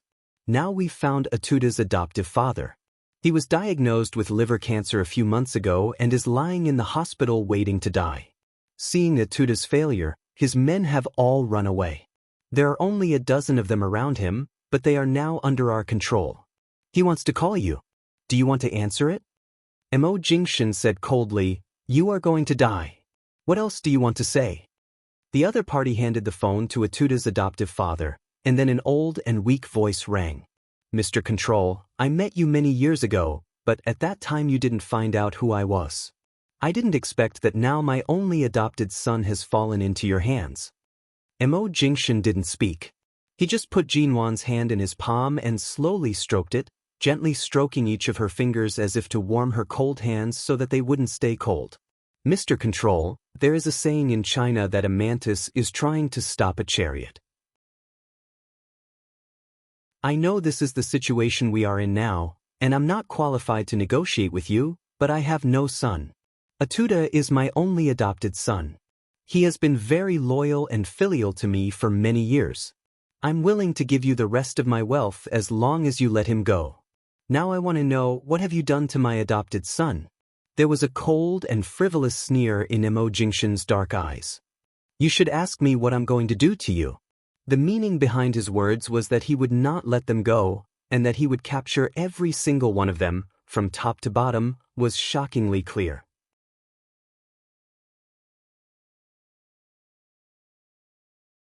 Chapter 697. Mo Jingshan abruptly threw his cell phone aside and held Jin Wan's hand hard. He could clearly feel the faint movement of her fingers in his palm. Before he hung up the phone, Atuda's adoptive father's voice rang. "Mr. Control, we can negotiate. Please." Mo Jingshan ignored the phone call and hung up. He looked at the woman on the bed whose eyes were still closed and called her in a low voice, "Nuan Wan." Jin Wan's hand moved twice in his palm as if it was conscious. Although the movement was weak, it was 1,000 times better than the state she had been in for the past few days when she seemed to be unconscious and had no reaction at all. Mo Jingshan ordered someone to call Dr. Wendell. Dr. Wendell did a series of examinations on Jin Wan and then nodded with relief. Miss G's vitality and willpower have always been in her subconscious. She didn't give up. Fortunately, her injury is not fatal. As long as she continues to recuperate for a while, her internal and external injuries will be fine, and there won't be any sequelae. However, although the operation went well, there is no guarantee that the bleeding in some blood vessels will be completely cured. We still can't predict when she will wake up in the short term, but her body has regained consciousness. Even if she doesn't wake up, when she recovers to a certain extent, she can be taken out to bask in the sun every day to enhance her immunity and adjust her body to a healthy state. You mean we still can't predict when she will wake up in the short term? Mo Jingshan frowned. It means that it's up to Miss G to decide when she will wake up and whether she will be affected in all aspects after she wakes up. Dr. Qin should have already told you that although this kind of subarachnoid hemorrhage in the head is not fatal, this kind of hemorrhage will oppress the brain nerves and may affect her state of consciousness after she wakes up. But still, we'll only know after she wakes up. Qin's sighting did say that this kind of hemorrhage was likely to affect her intelligence and consciousness for a period of time, and she would often have headaches if the remaining blood outside the blood vessels was not absorbed by herself. But the question now was, when would she wake up? When Dr. Wendell left, Mo Jingshan looked at her quiet and motionless fingers and habitually held her hand again. In less than a month of suffering, he was so exhausted. If it were Jin Wan 3 years ago, she wouldn't even be able to see his face for 2 whole months. When he finally woke up, she was faced with a man she could no longer approach. What kind of despair and heartache must she have felt at that time? Yet she persisted by his side for such a long time. The hysteria in her heart was forcibly suppressed by her deliberate calmness on the surface. For the first time, Mo Jingshan began to doubt everything he had done for her good. He would rather start all over again than hold her tightly in his arms when he opened his eyes 3 years ago. The man lowered his head and kissed her fingers, his hoarse voice low and deep. "It's all my fault." A month later, the direct flight from Los Angeles to High City landed at High City Airport. Mo Jingshan carried Jin Wan out of the airport and then gently put her into the car. Facing the woman who had been motionless with her eyes closed, he whispered in a comforting tone, "Good girl, let's go home. We've been flying for more than 10 hours. We need to go to Chin Siding's hospital for a checkup first. If you're okay, we'll go back to the U Garden. I've asked Auntie Chen and the others to go back. Everyone will accompany you." He held her in the car. Shen Mu, who came to pick them up, didn't say a word and drove away from the airport. Jin Wan didn't resist or move in Mo Jingshan's arms. Even a few days before returning to High City, Dr. Wendell said she had recovered a lot of consciousness, but she hadn't woken up yet.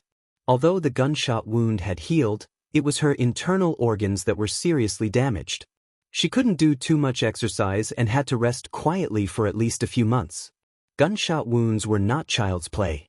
Whether it was a member of a Western war-torn country or a member of 11 base on a mission, the chance of survival after being hit by a bullet was very small.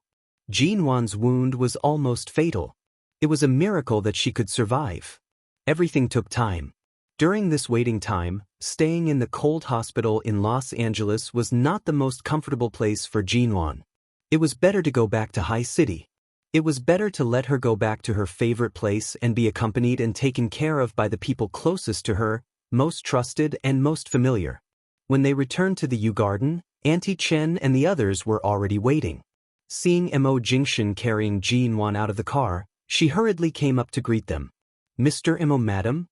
Before being invited back to the U Garden, Auntie Chen had carefully asked about Jin Wan. When she learned that Jin Wan had been seriously injured in Los Angeles and had been in a coma for more than a month, she had been worried. Now she finally saw Jin Wan, but she just let Mo Jingshan hold her, motionless, as if she didn't have any reaction. Auntie Chen's eyes instantly turned red. "Madam?" Mo Jingshan didn't speak but walked in with Jin Wan in his arms. The villa, the manor, and the interior decoration of the U Garden had all changed, but it looked more suitable for the two of them than before. Auntie Chen and the other servants hurriedly followed them in. Mo Jingshan put Jin Wan on the sofa and ran his fingers through her long hair. Then she sat motionlessly on the sofa. He squatted in front of her and held her hand in his palm. "Wan Wan, let's go home." After Jin Wan was brought back to High City, because Auntie Chen and the others were taking care of her, Mo Jingshan hadn't been involved in the company's affairs for nearly 2 months and finally began to put them back on the agenda. However, he came home on time every day and didn't attend any social events in person, leaving them all to his subordinates. Every night, he slept in the same master bedroom with Jin Wan. During the day, Auntie Chen and the servants fed her on time, and at night, Mo Jingshan fed her water and took care of her personally. Even if she didn't wake up, he wouldn't let her suffer at all. Ji Hongwen and Xiao Zhenjuan came to visit separately, but they were both blocked by Auntie Chen. Without Mo Jingshan's permission, no one could go in and disturb Jin Wan. For many days, only Chin Siding, as a doctor, could enter the U Garden occasionally, but most of the time, he came to check on Jin Wan to confirm her recovery. Other than him, no one else had the chance to approach the U Garden.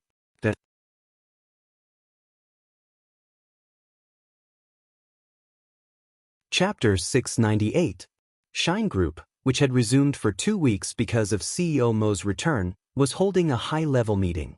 The meeting was still going on, and a department head was pointing to the recently enlarged PowerPoint presentation in front of the screen in front of him to report work. Although CEO Mo was back, everyone could feel that the work atmosphere in the company was much more depressed. Almost everyone worked in a dangerous environment every day. Special Assistant Shen had told all the departments to go to the Deputy CEO's assistant and secretary's office first if they had any problems, and to let the subordinates solve the problems first. They should try not to disturb CEO Mo or go directly to the CEO's office. When the meeting was about to end, Mo Jingshen's cell phone on the conference table began to vibrate. Mo Jingshen glanced at the caller ID. Usually, if it was an unimportant call, Mo Jingshen wouldn't pick it up during the company's high-level meeting, but when he saw it was from the Yugarden, he picked up the phone and picked it up. Mr. Mo, Madam is awake. Even though Auntie Chen briefly explained the situation on the phone, Yugarden was in a mess that Mo Jingshen didn't expect at all. Madam, come out. No one here will hurt you.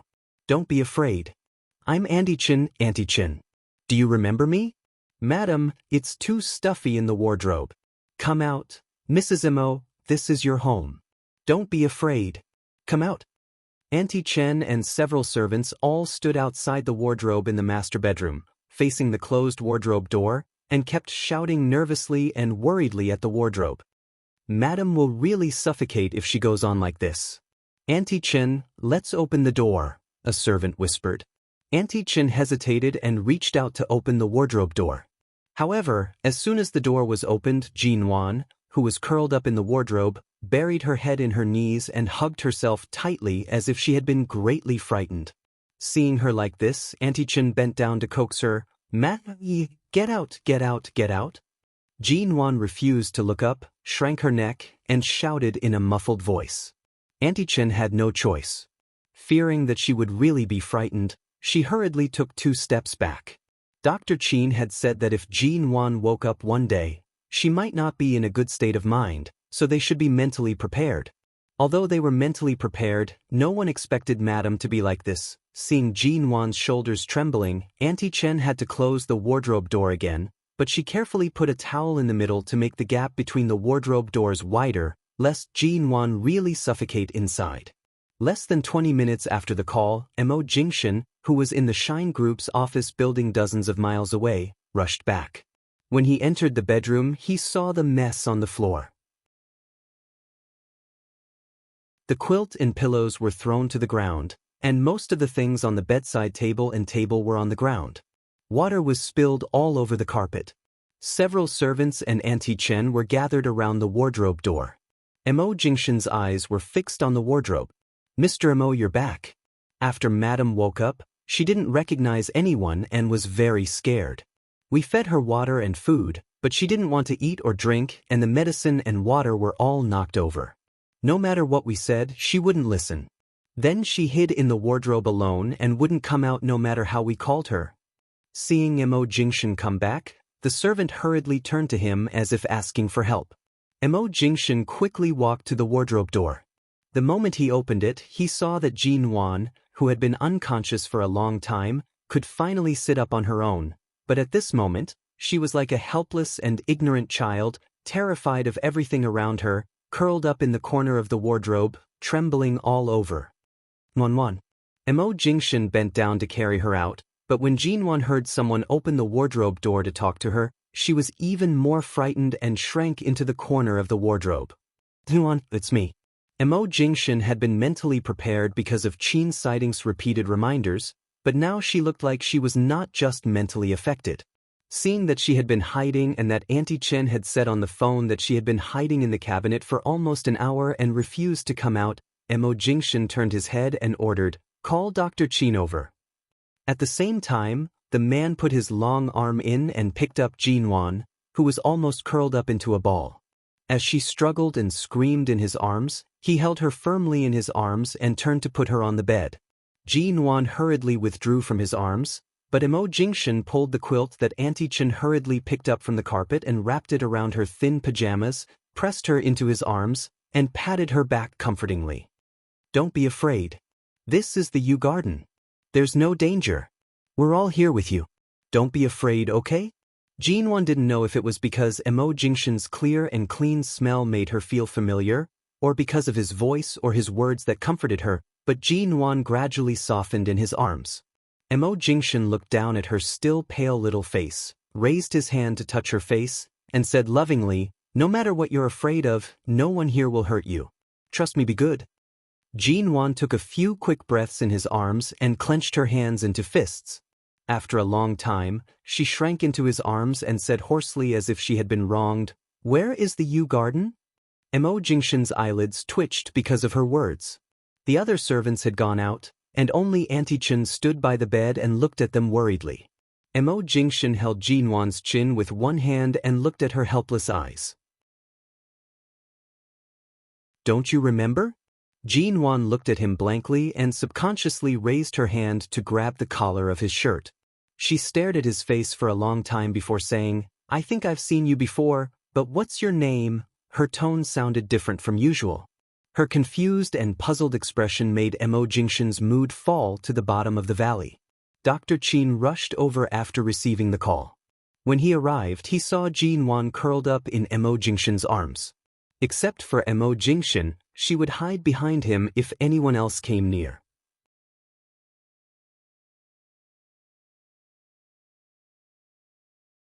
Chapter 699.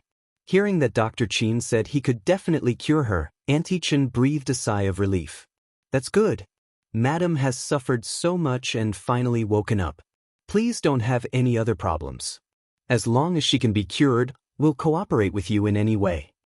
Auntie Chen said and looked at Jinwon, who seemed to think Emo Jingshan looked familiar. She curled up in Emo Jingshan's arms and didn't even look at the others. It was clear that no matter who she looked at, there was only fear in her eyes, except for Emo Jingshan. It could be as short as a week or as long as half a year. It would be fine if Madam could continue to trust and rely on Mr. Mo during this period of time. Qin Siding saw that Jinwon was no longer paying attention to the others by the bed, or her attention was easily attracted by some small things. She was playing with the silver-gray buttons on Emo Jingshan's shirt collar. Emo Jingshan looked down at her and didn't stop her from playing, but tightened his arms around her waist and raised his eyes. Jinwon's condition was indeed beyond everyone's expectation, but when Qin Siding learned the location of Jinwon's injury, he asked Dr. Wendell if it would affect her intelligence and mental state. Qin Siding was a leader in the field of internal medicine and had a deep understanding of the neurological field, so what he said must have some basis. "Are you sure she doesn't have any other problems? Doesn't she need to go to the hospital for a specific examination?" "You can go to the hospital for examination, but given her current condition, she will be stimulated and frightened by any unfamiliar people or strangers. In my opinion, her IQ is only about 7 or 10 years old, and her thinking and memory are in a mess. Sometimes she remembers something, and sometimes she doesn't. Now the most important thing is to guide her correctly. Don't let her go with malicious people and don't let her leave your sight easily. I'll contact the scientific research institute I'm familiar with and ask them to develop more effective drugs to treat her as soon as possible." With that, Qin Siding took a look at the mess on the ground and the open cabinet door. He didn't need to ask to know what was going on. Also, she occasionally has uncontrollable irritability because of headaches. You must not stimulate her. You'd better keep her in an environment that she feels safe and comfortable. Don't come into contact with people she used to hate, and don't meet people who will make her feel extreme, because she will recall memories of the past from time to time, but she doesn't understand the source of those memories and will collapse. Why don't you answer me? What's your name? Jinwon rested her head in Emo Jingshan's arms. It seemed that after being held by him like this for a while, the familiar feeling made her no longer have any resistance to him, but she was looking at him with a pair of red eyes, a little curious and a little cautious. Her hand was still clutching the buttons on the front of his shirt, unconsciously fiddling back and forth. Emo Jingshan raised his hand and held her hand very gently and carefully. He held her hand firmly in his palm and looked down at her. Seeing the confusion in her eyes and the pure and childlike eyes in her eyes, his heart skipped a beat. He bent down and whispered hoarsely in her ear, "I'm your husband. Don't be afraid, En?" "Husband?" Jean Wan thought carefully about the words she knew for a long time before she blurted out, "Is it the person who will sleep with me?" Mo Jingshin. Auntie Chen. Qin sighting. After leaving the bedroom, Qin sighting continued to tell Auntie Chen about Jean Wan's current situation and then drove back to the hospital to get the medicine. In the bedroom, Jean Wan had been leaning in Mo Jingshin's arms. Her hand was no longer playing with his buttons, but she pinched his face as if to make sure whether he was a man in her dream or a real man. She stared at his face and said in a low voice, "I seem to have seen you before." Mo Jingshin took her hand, held her like this, opened her palm, and patiently wrote his name in her palm. "Can you read?" Jean Wan stared blankly at the slender fingers that were writing in her palm and read, Jingshin.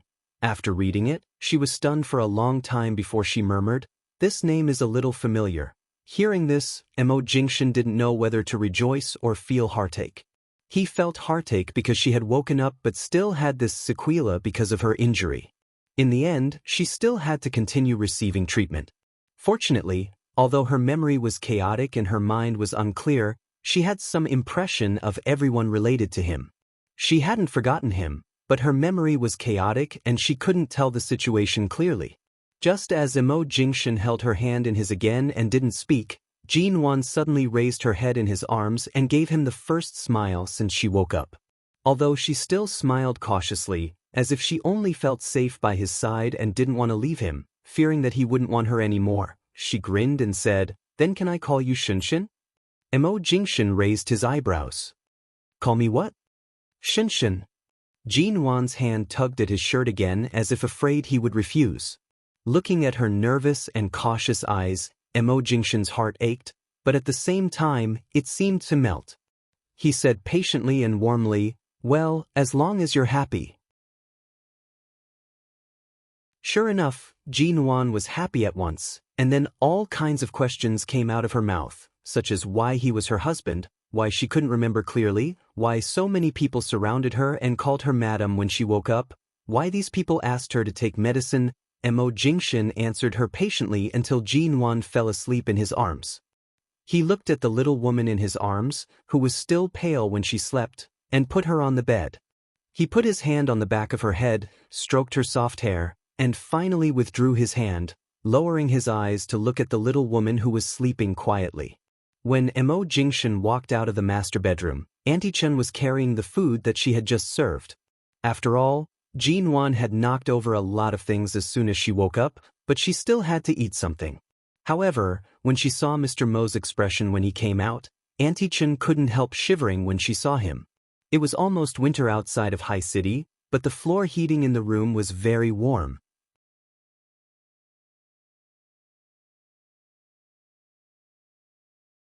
Chapter 700. At night, Jean Wan fell asleep and suddenly woke up. Mo Jingshin, who was sitting by the bed flipping through the company documents, immediately noticed her strange behavior. He tossed the documents in his hands onto the bedside table and casually hugged the little woman who had just woken up and suddenly sat up. "What's wrong?" The man's low, soothing voice was close to her ear. Jean Wan's fingers slowly trembled uncontrollably, and her shoulders also trembled. Her mind went blank for a moment. Blood. Jean Wan's eyes were a little blank, and she kept staring at a certain point in the room as if she hadn't seen anything. However, when Mo Jingshin looked at her carefully, he found that her eyes were unfocused as if she hadn't completely woken up from a dream, but she was in a state of shock. "I saw a lot of blood. Someone pointed a gun at me." No matter what, Jean Wan was a little woman living in a peaceful world. Although she subconsciously did this kind of behavior to block the bullet, it didn't guarantee that she didn't feel fear in her heart.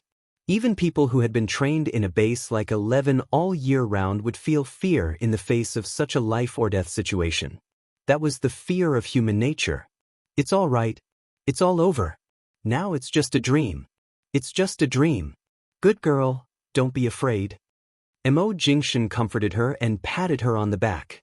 He knew that she was just in a dream and not awake, so he kept his voice very low, lest she would be more afraid if she suddenly woke up. Jean Wan leaned her head on his shoulder, almost holding her breath, and said hoarsely, "A lot of blood. It was more than a lot of blood. It was all her blood." Mo Jingshan held her, his thin lips pressed against her ear, and kept comforting her until the little woman closed her eyes again and her breathing gradually became even. This kind of night lasted for 3 days before Jinwan gradually got rid of those nightmares. When she slept, she would no longer be woken up by those nightmares. On the contrary, probably every time she dreamed of something terrible, she would always hear Mo Jingshan's comforting voice in her ear, and she habitually became more and more dependent on him. During the day, when Mo Jingshan went to the company for 2 or 3 hours because of a company meeting, during the 2 or 3 hours when he was not in the Yu Garden, Jinwan either sat alone on the bed, curled up in the quilt and did not allow anyone to touch her, or stood in a daze by the window, stubbornly and foolishly waiting for him to come back. Only when Mo Jingshan returned would Jinwan reveal a smile and throw herself into his arms, unwilling to let go. Every time Auntie Chen saw Jinwan throw herself into Mr. Mo's arms, she would cover her eyes and walk away. Well, anyway, Dr. Qin said that it wouldn't take long for Madame's illness to be cured. Her current state was simply a sweet burden to Mr. Mo. It seemed that ever since the divorce, Mrs. Mo had never been so close to Mr. Mo. But who said that Mrs. Mo's feelings for Mr. Mo had long been exhausted? She wanted to get close to him when she was unconscious, and she only trusted and relied on him. Obviously, in Mrs. Mo's mind, she couldn't leave him at all. Mr. Mo, when you went to the company for a meeting, Madame refused to eat lunch. We just went to reheat the lunch. Auntie Chen went downstairs to bring up lunch. These days, most of the time, it was Mo Jingshan who fed Jinwan or accompanied her to watch her eat. But as long as Mo Jingshan was not around, Jinwan didn't even drink water, let alone eat. At first, Auntie Chen thought she was just throwing a tantrum, but then she gradually found that Jinwan was just afraid and guarded against all the people she didn't know, as if she were afraid of eating something dangerous and refused to open her mouth to accept a mouthful of food. This subconscious guard left Auntie Chen helpless and could only turn to Mo Jingshan for help. Put it on the table. I'll feed her, Mo Jingshan said and patted Jinwan's shoulder. Sit down and eat first. Take me with you wherever you go in the future. I don't want to stay here alone. Jinwan's voice was muffled. Before coming back from the company, Mo Jingshan had carefully considered this problem. Okay. He whispered softly, I won't go to the company these days. I'll stay at home with you. I won't leave, okay? Really? Jinwan raised her head. Obviously, it was difficult for her to understand the words company and home. In her chaotic memory, she didn't remember that she was still the head of MN Group. She just instinctively wanted to find a little sense of security in the Yu Garden. She had been wandering alone for 3 years, struggling hard for 3 years, and now one day, she could finally put down her sense of responsibility. It was a good thing to let her rest like this. Really? Mo Jingshan patted her head. Can we eat now? Jinwan nodded hesitantly. These days, Jinwan liked to eat by herself, but she liked to be rewarded by him every time she ate, such as a look of appreciation or encouragement from Mo Jingshan, or the smile in his eyes when she ate an extra dish or a small bowl of rice, which made her so proud that she kept stuffing food into her mouth. Mo Jingshan sat by and watched her eat. From time to time, he picked up a tissue to wipe the soup from the corner of her mouth or the rice grains from the corner of her mouth. All the positions in Shine Group were always in an orderly manner. Because he traveled between High City and Los Angeles all year round, whether it was the headquarters in Los Angeles or the branch in China, there were specialized personnel to fill in the gaps when he was not around. Therefore, at the executive meeting today, he specifically said that he would not personally come to the company in the near future. If there were any documents or matters that needed him to deal with, he could have a video conference or ask Shinmu to send the documents to the Yu Garden for him to handle. He would not appear in the company in the short term. Right now, he had to accompany Jinwan and couldn't let her unstable emotions be affected. He had to see her with his own eyes to rest assured. As for MN Group, when Jinwan went to Los Angeles on a business trip a few months ago, she had asked Xia Tian to return to the company.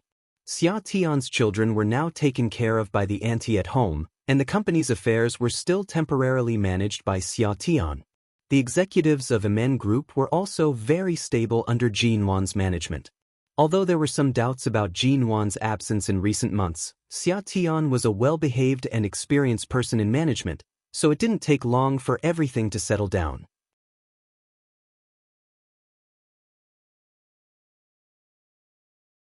Chapter 701. Mr. Mo, this is the express delivery from the housekeeper in Yuehu Bay. Auntie Chen signed for a parcel outside the door, took it into the Yu Garden, and handed it to Mo Jingshan. What express delivery? Mo Jingshan glanced at the box in Auntie Chen's hand. I don't know. The housekeeper you arranged to live there just said on the phone that it was ordered by Mrs. Mo before she went on a business trip to Los Angeles.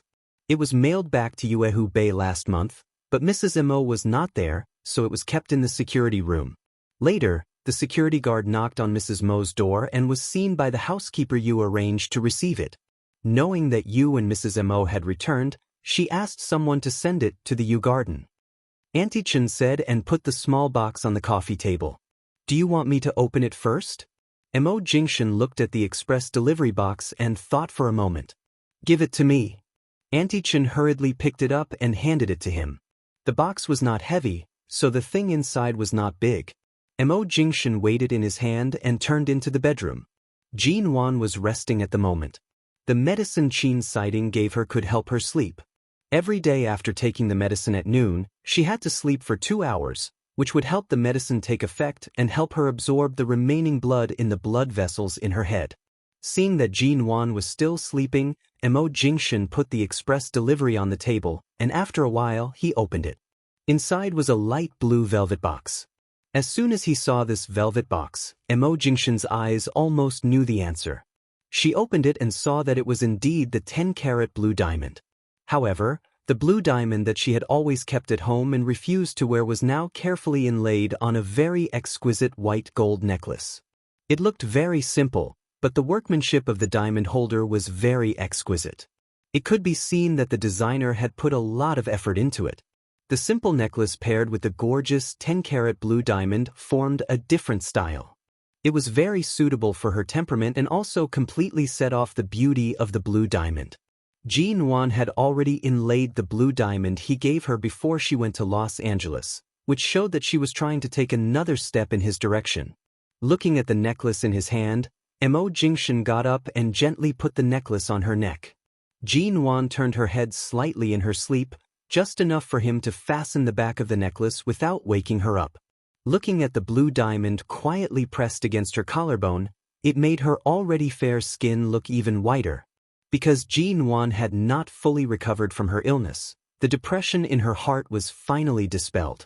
Thinking of the day when this little woman first arrived in Los Angeles, she kept saying that she didn't go to Los Angeles to find him. That kind of tone was really lovable and hateful. The Ji family and the Xiao family had been waiting for Jin Wan's news, but there had been no news of her since she was brought back to High City by Mo Jingshan. Mo Jingshan's explanation was that Jin Wan had been ill recently and was not fit to go out to meet people. No matter how serious his illness was, he could refuse to see outsiders, but he could not refuse to see his own family. Ji Hongwen rushed out of the company in the afternoon on the weekend and directly asked the driver to drive to the hospital. He didn't expect that at almost the same time, the Xiao family's car also stopped outside the Yu Garden. Mr. Mo Jingshan was having a video conference with the people in Los Angeles in the study. At this time, Auntie Chen didn't dare to disturb him, but now she had to disturb him. Hearing the knock on the door and then hearing Auntie Chen's movement, Mo Jingshan made a pause gesture to the person on the other side of the video conference and looked back at Auntie Chen who was at the door. Knowing that she wouldn't come in easily under normal circumstances, he asked indifferently, "What happened?" "The Ji family and the Xiao family have come. I can't stop them too much. I stopped them last time, but this time I really don't have any reason to stop them.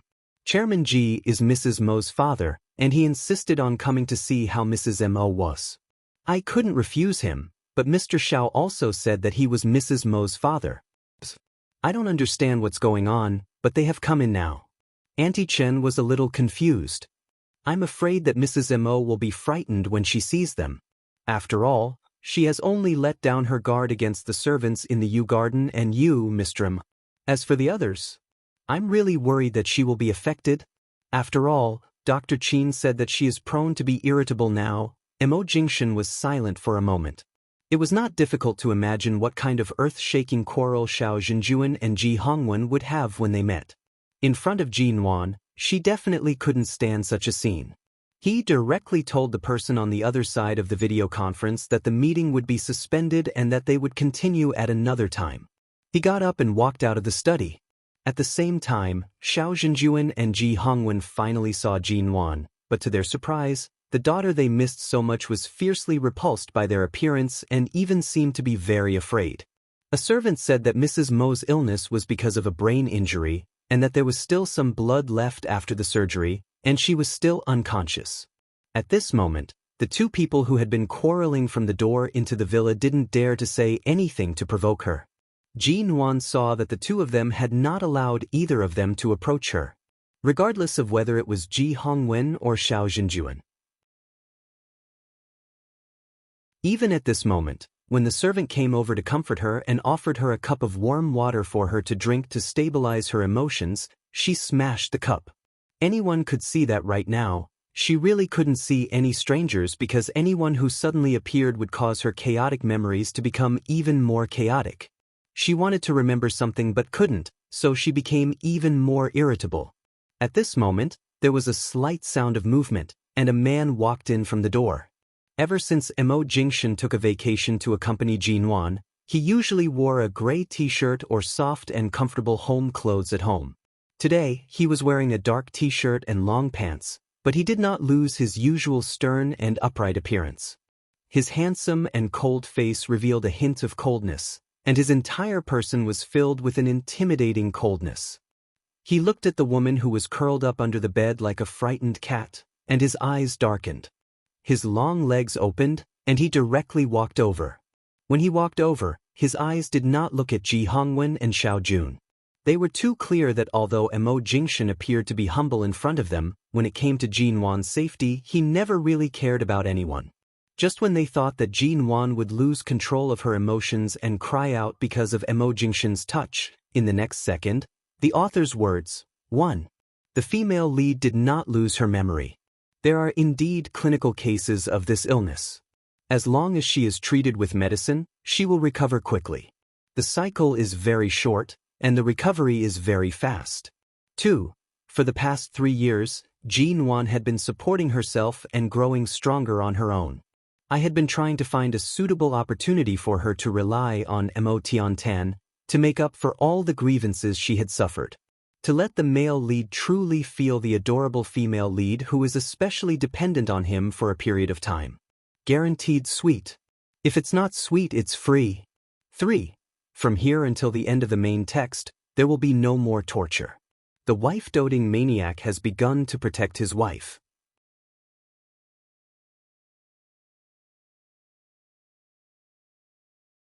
Chapter 702. Nuan Wan. Mo Jingshan put his hand on her shoulder and pushed aside the messy hair around her neck. The moment Jin Wan saw him, when he bent down to pick her up, she instinctively threw herself at him, her hands clutching his sleeves tightly. Mo Jingshan's movements were meticulous and focused. He picked her up from the ground. Even though Jin Wan was trembling all over as if she would break in his arms in the next second, he put her on the bed as if he didn't see the people in front of the door.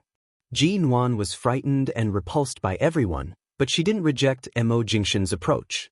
Instead, she seemed to rely on him. To be precise, she didn't take the initiative to respond. When Mo Jingshan picked her up, she didn't make any aggressive movements. She just let the man tidy up her hair and clothes and put her on the bed.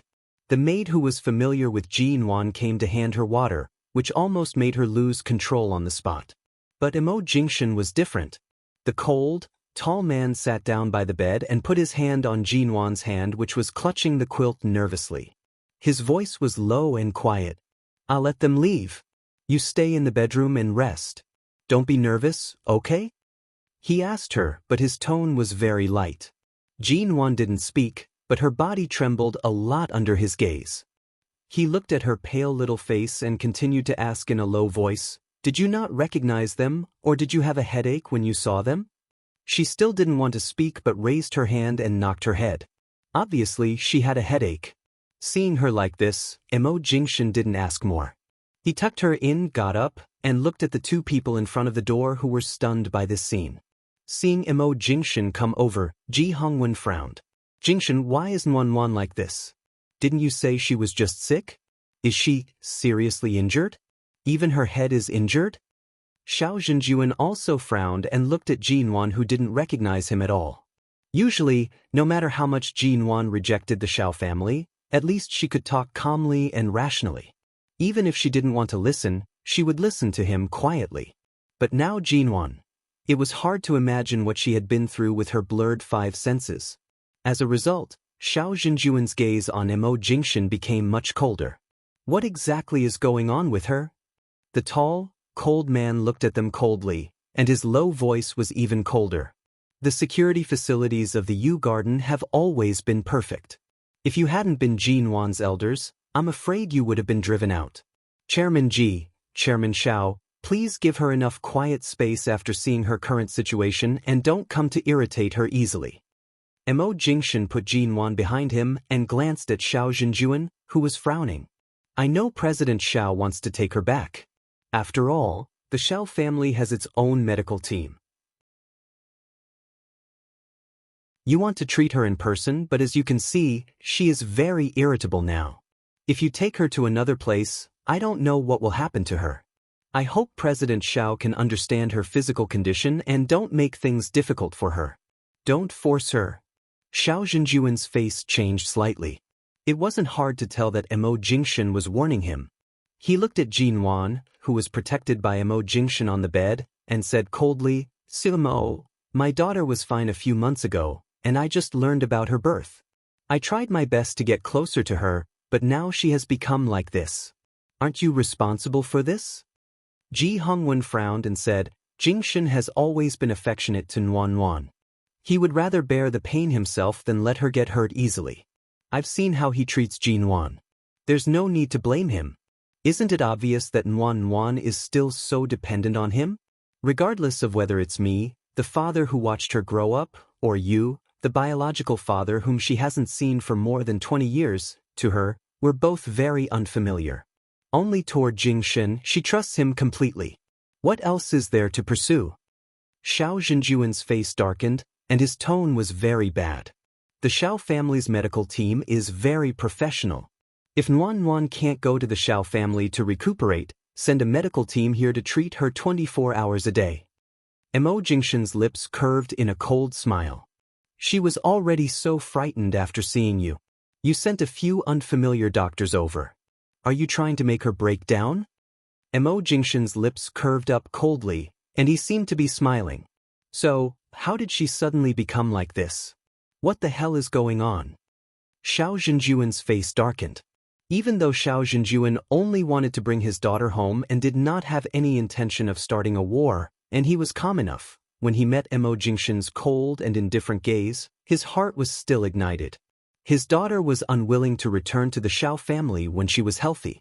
Now that she was in such a state, it wasn't easy for the Xiao family to step forward to treat her and reconcile the relationship between father and daughter. However, it was fine that Ji Hongwen was standing in the middle, but Emo Jingshin was also standing in the way. There was no room for negotiation. Emo Jingshin smiled coldly and said indifferently, Don't worry, President Xiao. I also have the most professional and authoritative doctors here. After these days of treatment, Jinwan's headache has been greatly alleviated, and there are new drugs developed by the Research Institute to control her condition. It won't take long for her to recover. As for President Xiao, if you want to save your daughter, you'd better wait until she wakes up. Otherwise, if I hand her over to you now, I'm afraid I can't give her a reasonable explanation when she wakes up. Ji Hongwen took a step forward and said anxiously, How long will it take? Don't let Nwanwan run around like this. Jingshin, you must keep an eye on her. Emo Jingshin took a look at Ji Hongwen. Don't worry. I'm on vacation now. I'll stay by her side every day. Ji Hongwen sighed and looked at Jinwan, who was hiding under the quilt and looking at the door. His heart ached for her, but there was nothing he could do. At this time, he could only wait for her to recover. And since Mo Jingshin had said that he had specially developed drugs for her, which would shorten the course of the disease and make her better as soon as possible, there was nothing he could do. As her father, he couldn't help her at this time. But the only thing he could be thankful for was that the person Jinwan relied on was Mo Jingshin, not someone else with ulterior motives.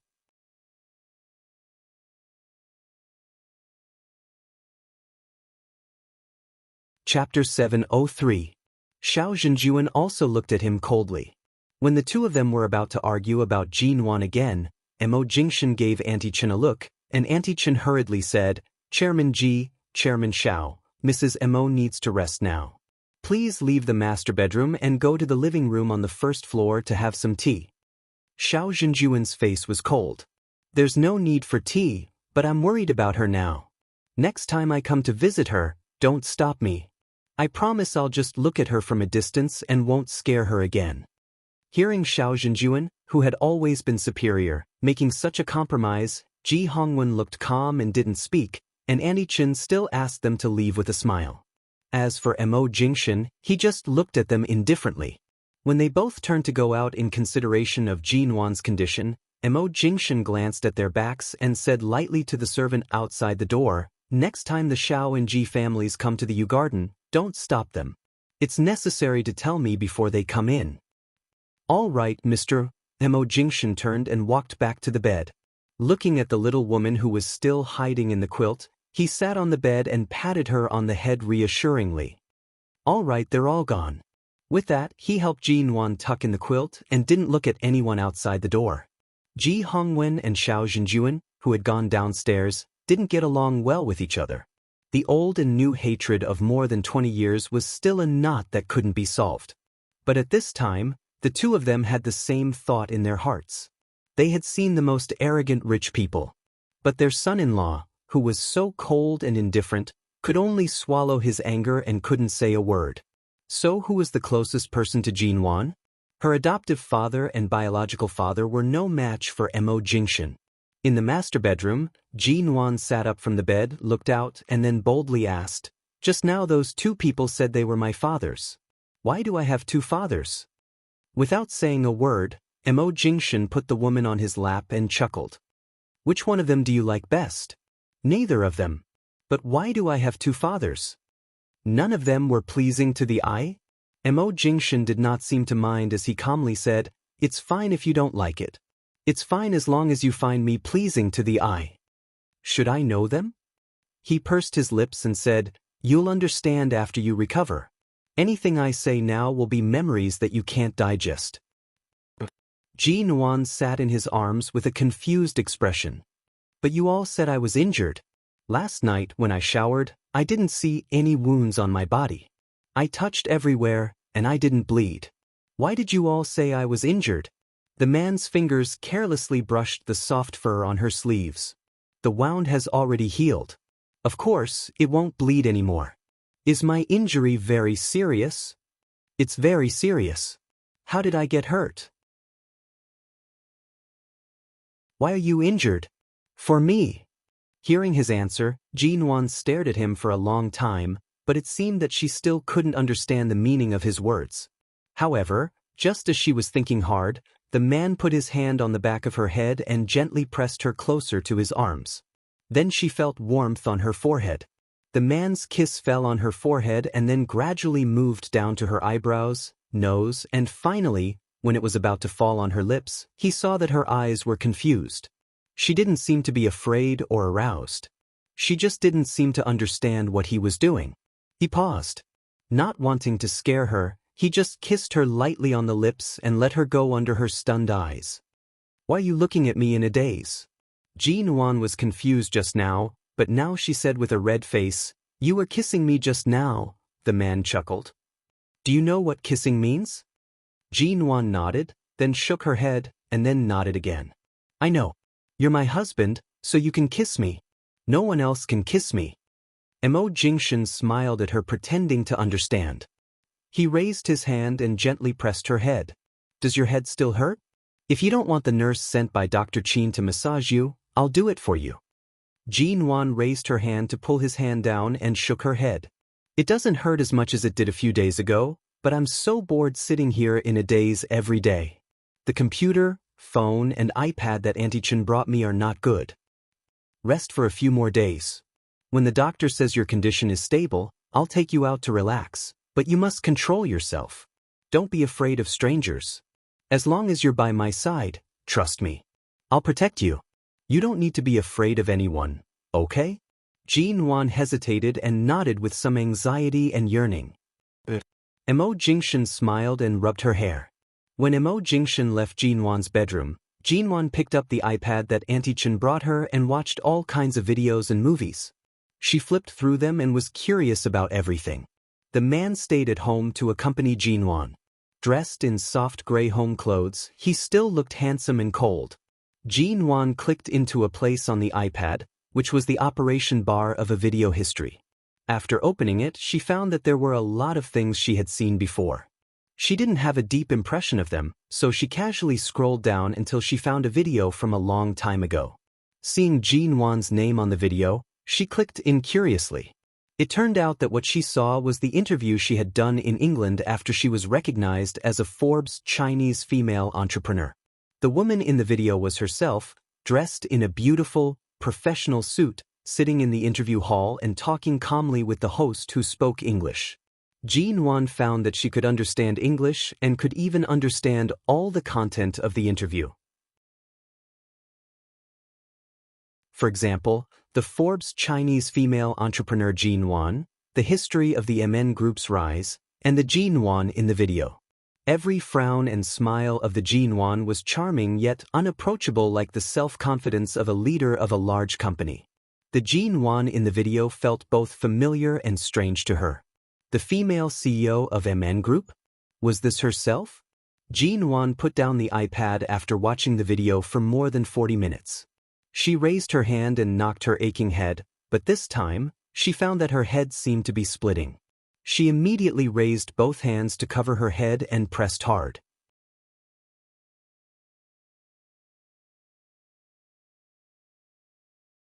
Chapter 704.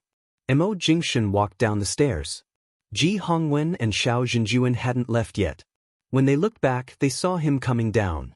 The man's aura at home was clean and cold, and his steady footsteps made the silence in the hall on the first floor even more obvious. Emo Jingshan looked at the two silent people. Haven't you left yet? Is there anything you haven't told us? Ji Hongwen sighed. I'm just thinking, after Nuan Wan became so sick, she only recognizes you as her daughter.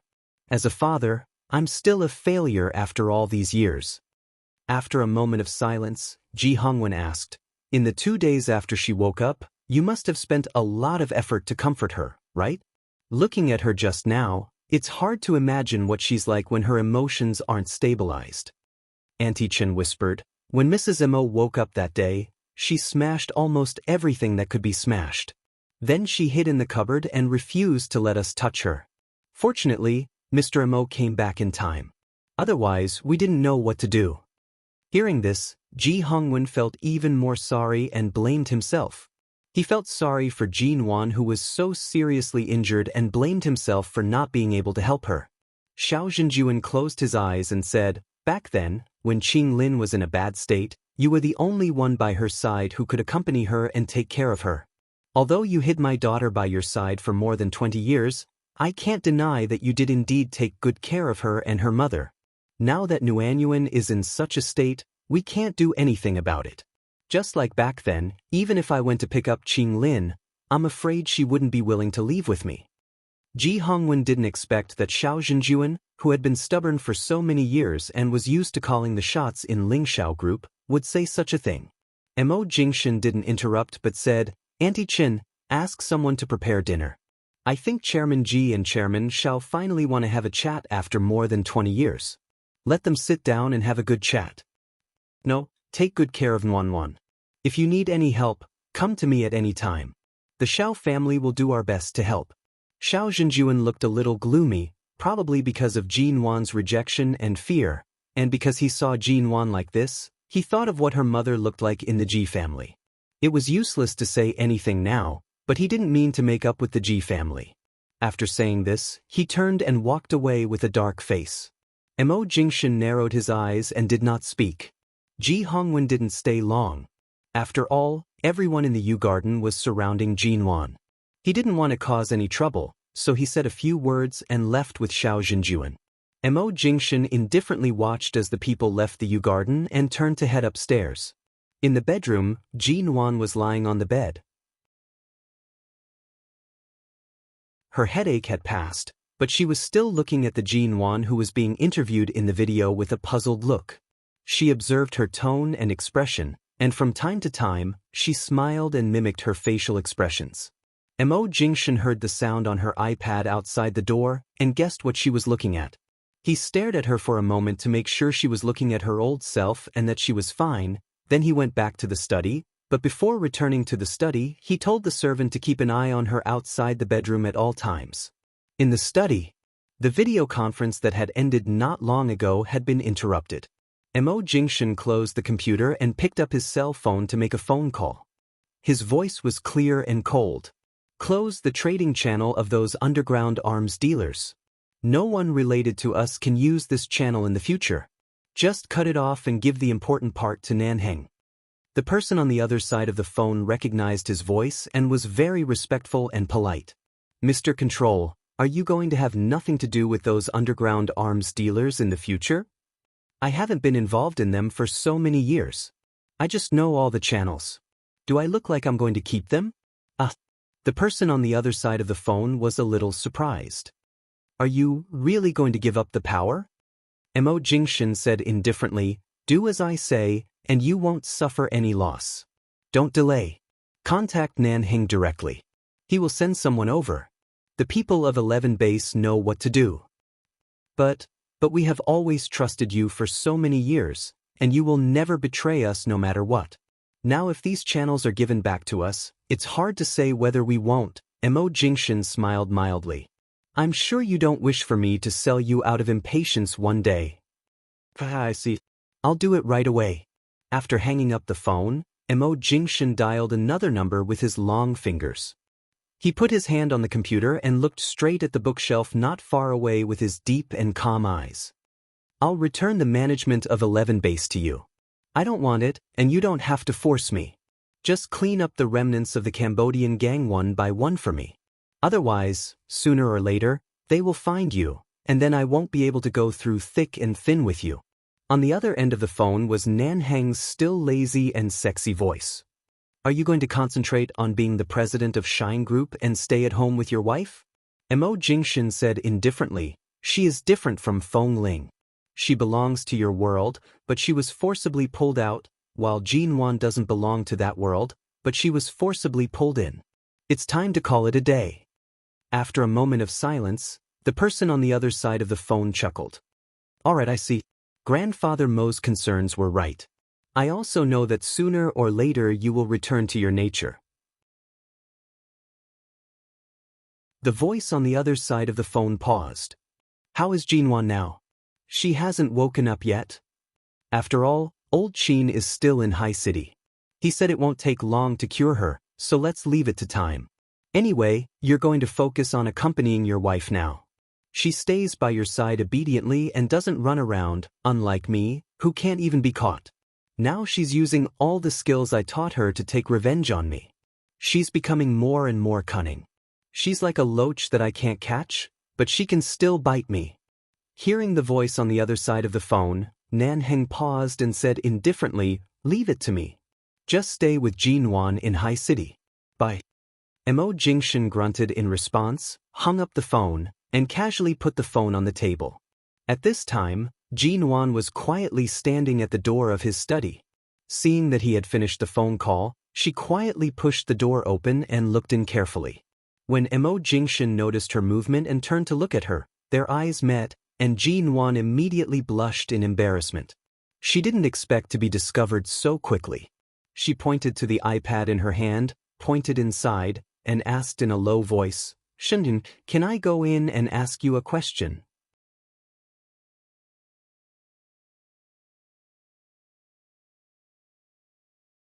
Chapter 705.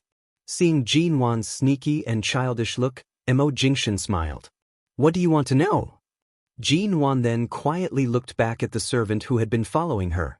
Just now, when she came out of the bedroom, the servant had been following her. Because Mo Jingshan had responded inside, after receiving the servant's permission, Jean Wan squeezed in through the crack of the door. Now she had lost a lot of weight, so she squeezed in without opening the door too much. This is the person. Jean Wan walked over, raised the iPad to him, and tried to show him.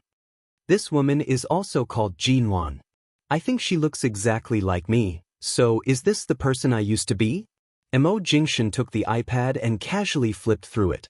He saw that she had found all the interview videos she had participated in, as well as some of the scenes of her being surrounded by the media in High City, including the time when he had said in front of the media that they had never divorced because of Ji Mingran's trick.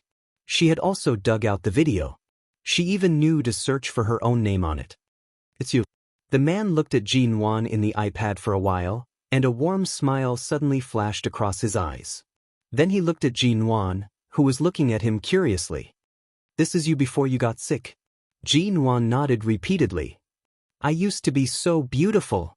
The man immediately smiled, raised his hand, and gently stroked her hair as if coaxing a child. You are also very beautiful now. No, I haven't seen those beautiful clothes. Even the clothes Auntie Chen bought for me are not as beautiful as these. Jean Wan pointed to herself on the screen and saw all kinds of beautiful clothes. Mo Jingshan paused. Her own clothes should be in Yuehu Bay, and most of the clothes in the Yu Garden were bought by Auntie Chen. Many of the clothes were what Jean Wan liked 3 years ago. Auntie Chen didn't know that Jean Wan had changed a lot in the past 3 years in London, and people at Auntie Chen's age thought that Jean Wan should be comfortable at home, so most of the clothes in the wardrobe were in line with Auntie Chen's taste, and many of them were home clothes. You like these clothes? Shall I take you to buy them tomorrow? Hearing that she was going out, Jean Wan's eyes lit up again, and then she asked, Are there many people in the clothes shop? A lot. Mo Jingshan watched her patiently and gently. You do need to train in a crowd. If you're always afraid of strangers, I'm afraid you can only stay at home while you recuperate. You can make your own choice, and? Jean Wan hesitated for a long time before timidly whispering, Will you always accompany me? Then let's go buy it. Jean Wan's eyes were full of expectation, but she was also a little nervous. Her desire to go out and buy beautiful clothes inspired her courage. Besides, Mo Jingshan promised that he would always be with her. She believed him. That night, after Jean Wan returned to the bedroom and fell asleep, Mo Jingshan asked the servant to go to Jean Wan's home in Yuehu Bay to fetch the clothes she liked. Jean Wan was still holding the iPad in her sleep. It seemed that since she found herself in it, she had been reluctant to put the iPad down. She even held it in her sleep. Even when the screen was dark, she still wouldn't let it go. She didn't like the feeling of headaches, confusion, and even confusion of memory every day. When she was not grumpy and calm, she longed for memories and a sober and rational self. Qin Sighting said that when she had this kind of feeling, it meant that everything was going in a good direction. It would be of great help to her recovery if she could always keep a clear head, not be stimulated, and gradually adapt to the current life. Mo Jingshan didn't continue the meeting yesterday. This morning he would meet with the United States. After all, the time difference between China and the United States was different. He had to get up at 6 o'clock in the morning for a meeting, so he woke up early. When he opened his eyes, he saw a fair and delicate face leaning against his chest. Her eyelashes were slender and dense, like a row of small fans. Her long dark hair was spread on the pillow, lazy and beautiful. She was sleeping deeply, defenseless in his arms. The man propped up his elbow and looked at her for a while. Suddenly, a bad impulse flashed across his eyes. He reached out to pinch her nose, leaned over and kissed her, taking away her breath. Jean Wan was naturally woken up by the feeling of suffocation. She had been sleeping in his arms last night, and in the morning she was still in a deep sleep, so when she opened her eyes, she was a little dazed and didn't know what had happened. When the dazed haze in her eyes faded and she saw the man's smiling black eyes, she realized that he was kissing her again. However, since she woke up, most of the time he kissed her pitifully. At this moment, he kissed her deeply, and she almost couldn't resist. Seeing that Jin-won was innocent and ignorant but didn't resist because she knew he was his wife, Mo Jingshan admitted that he was impulsive for a moment and his lower body showed his desire for her. But seeing this little woman's innocent look, even if she probably wouldn't resist no matter what he did, he still couldn't bear to do it. After all, her mind was still at the stage of a child. Holding back his desires, Mo Jingshan gradually softened his kiss and kissed her gently on the corner of her lips. Jin-won met the man's deep, dark eyes with a smile and heard his low, unhurried voice. "I'm going to the study. You're not allowed to sleep in today. Sleep for at most 2 hours before you get up to clean up. I'll accompany you to buy clothes early. There are fewer people in the morning, so you won't be afraid when there are too many people." Jin-won nodded blankly. When she saw him sit up, she suddenly subconsciously raised her hand to grab his clothes. When he turned his head to look at her, she asked with wide eyes, "Shinshin, did you put something in your pants when you slept? It's so hard. It was especially uncomfortable earlier." The moment Mo Jingshan's expression faltered, Jin-won curiously reached out to touch it. "What did you put in your pants?" For the first time in his life, Mo Jingshan dodged back and retreated under the bed. When he saw the little woman's curious expression, he immediately rubbed his forehead, not knowing whether to laugh or cry. "Nothing. I'm going to take a shower. You can continue sleeping." Jin-won hugged the quilt and curled up on the bed. She continued to look at his pants and seemed a little unhappy. She softly muttered, "You clearly put something in your pants, but you won't let me see, Mo Jingshan."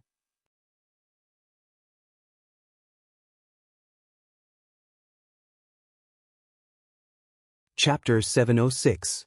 When Mo Jingshan entered the bathroom, he caught a glimpse of several toiletries placed in front of the bathroom mirror. Last night, he took a shower in the spare bathroom of the study and didn't come back here. He didn't enter the bedroom until Jin-won fell asleep for a long time. He didn't notice that all the toiletries here had been replaced with couple style. Auntie Chen had asked for Jin-won's opinion on all her daily necessities. It was probably Jin-won's idea to replace all the toiletries with couple style. When this little woman wasn't being stubborn with him, she was very romantic in her bones. She even knew how to play around with these little things. When she was sober, she lacked this tenacity, but in the past 3 years, she had become more and more stubborn. Even when she was on the verge of death, she would give him a fatal blow and wouldn't stop until he was in pain. Mo Jingshan picked up one of the blue toothbrushes and glanced at the pink one next to it. It seemed that he hadn't taken a vacation for too long. It was a rare vacation in life, and it was rare for him to find a sense of security in this kind of ordinary warmth that he had never felt before. Mo Jingshan spent half a month building up Jin-won's courage. He accompanied her to shopping malls, parks, and amusement parks to familiarize her with all kinds of people, and when Auntie Chen went out to buy groceries, he didn't let Auntie Chen go but took Jin-won to the supermarket. In the past half a month, Jin-won hid behind him in fright when she saw strangers outside, and even crouched on the ground with her head in her hands when she saw something familiar outside. She gradually adapted to strangers outside, but she was still used to holding his hand every time. Even in the supermarket, when he pushed the shopping cart with one hand and took something on the shelf with the other, she carefully tugged at his clothes or cuffs. During the weekend, Xia Tian came to the Yu Garden to see Jin-won, but Jin-won ignored her.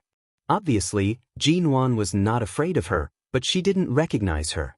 When Xia Tian asked Jin-won if she didn't find her familiar, Jin-won's answer was, "Yes, you look very familiar. You look like a bad woman who steals other people's husbands in TV shows. Tell me the truth, are you going to steal my husband?" Xia Tian was so angry that she almost exploded. Auntie Chen explained with a headache, "Miss Xia, please don't mind her. Recently, the way our wife gets familiar with the outside world is to watch movies, TV shows, or some videos. You are too beautiful, so she may have misunderstood. How dare she not recognize me?" Xia Tian angrily tugged at her sleeves. She didn't even plan to stay for dinner in the Yu Garden. She picked up her bag and stormed off, saying as she walked, "Jin-won, I'll give you 1 month to wake up. If you don't wake up, I'll take advantage of this time to plot a great scheme to usurp the throne." If I don't put the title of MN Group's legal representative and global regional president on my head, if I don't put your MN Group under my own name, I'll call you Grandma. Auntie Chen, the servant, Ji-Nuan didn't understand. She watched as the beautiful woman who didn't look very annoying stormed away. It was quite a while before she turned to ask Auntie Chen, "Why did she call me Grandma?" Auntie Chen was speechless. It had been about a month and a half since Ji-Nuan woke up. Qin Siding came to examine her in person every 2 days. In the past, every time she saw a doctor coming to examine her body, she was always afraid and wanted to hide, but since she found how good she used to be on the iPad, she especially hoped that she could recover as soon as possible and remember everything as soon as possible, so she no longer resisted and even cooperated obediently during the brain examination. She would chat with Qin Siding, and the irritable mood she had at the beginning gradually disappeared. Most of the remaining blood in the brain has been absorbed. It won't be long before she recovers. After examining her, Qin Siding turned to pack up the various small but very advanced medical testing equipment he brought. "I think she's in good condition recently. Didn't you say you were going to take her out for a walk? Let's find a place with good air and calm air to take her for a walk. Basking in the sun is good for the blood absorption of the brain. Now it's winter in High City. It's good to take her to a warm place."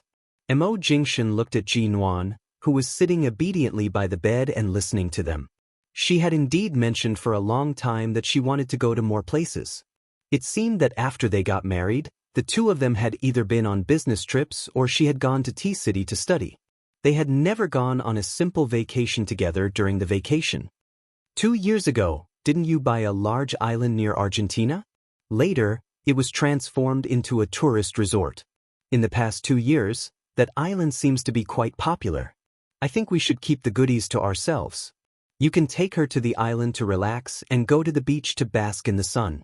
Mo Jingshan looked at Ji-Nuan, who was looking at them expectantly. He curled his lips, and his eyes, which were as deep as an ancient well, slowly revealed a thick smile. "You really want to go?" Ji-Nuan nodded repeatedly. The man nodded lightly. "Then let's go." Hearing this, Qin Siding's eyelids twitched. He turned to look at Ji-Nuan, who excitedly threw herself into Mo Jingshan's arms, and then at Mo Jingshan holding Ji-Nuan like an old father. He couldn't help laughing. "It's true that you are a wife-doting maniac. Now you don't show any signs of degeneration. Instead, you spoil Ji-Nuan even more. I just made a suggestion, and you agreed to it in less than a minute. You've aroused her curiosity. If I don't agree, do you think she will be disappointed?" Mo Jingshan held Ji-Nuan tightly in his arms, lest she accidentally fell in his arms, and slowly put her down on the ground, whispering, "Be careful." Okay, when do I leave?" Ji-Nuan blinked at him. "When do you want to go?" "Tomorrow." Ji-Nuan's eyes were full of desire. "All right, tomorrow." Mo Jingshan looked at the excitement in her eyes and did not object. Ji-Nuan was so happy that she threw herself into his arms again and kissed Mo Jingshan's face. Mo Jingshan liked her recent undisguised enthusiasm and happiness. Qin Siding's lips twitched harshly, and he rubbed his forehead. She could even show so much affection to a sick person. She was really a beast. But then again, Ji-Nuan was quite cute like this.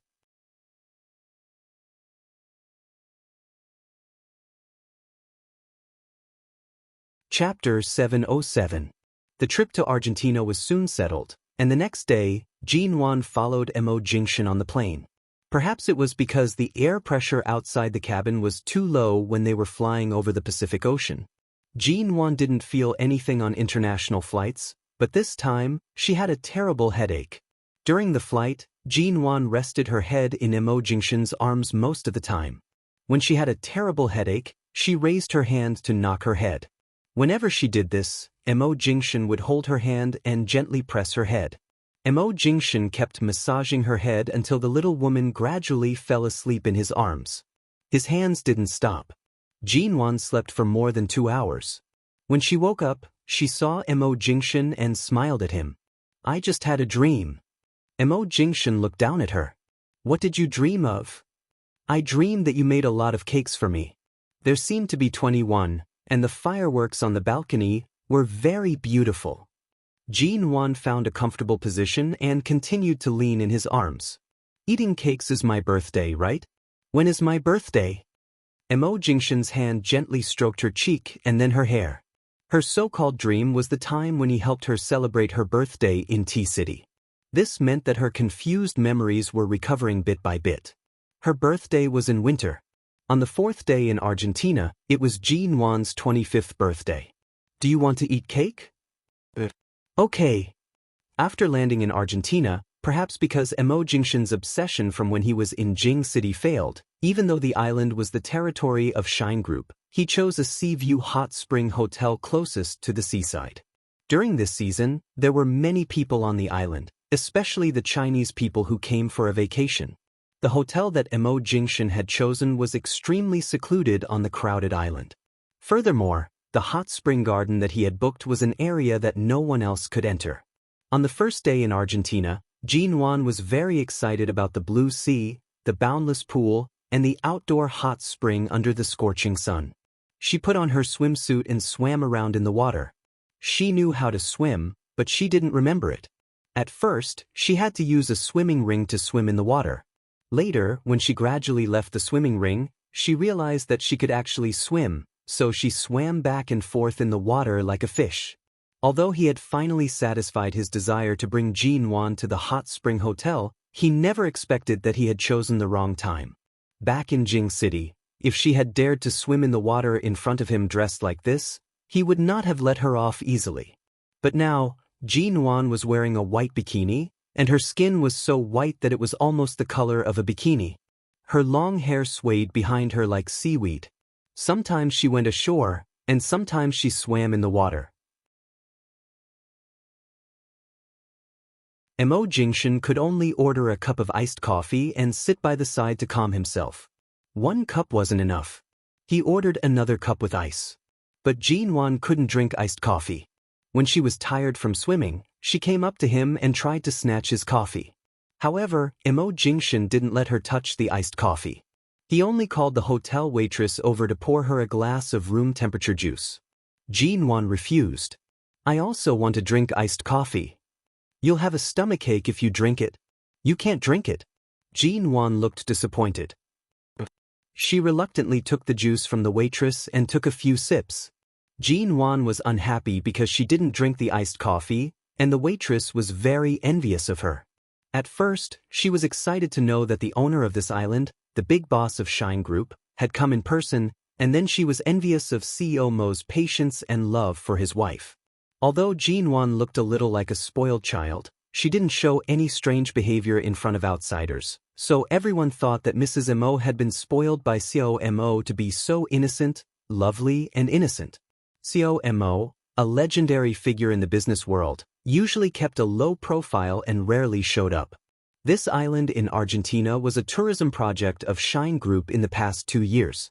Although this island was very popular recently, no one expected that CEO Mo would come in person with his wife. However, CEO Mo didn't go to various places to visit or check the conditions of the hotels and the environment. He just accompanied his wife to watch the sea view in the hotel, accompanied her to eat her favorite food, or just sat here and watched his wife swim. And it was really bad for women to drink things that were too cold. So Mo not only doted on Mrs. Mo but also took good care of her body and wouldn't let her touch anything cold. Such a good man was almost extinct on the earth, not to mention such a powerful and rich man. There were waiters and waitresses from various countries in this hotel. Because Jin-won often swam, there were 3 or 4 Chinese waitresses sent here to serve them. There were no men. Those who could work here were all young and beautiful, but Mo Jingshan didn't even look at them. Obviously, he only had his wife in his eyes. Mo Jingshan envied him to death but could only watch him eat dog food. It was really torturous.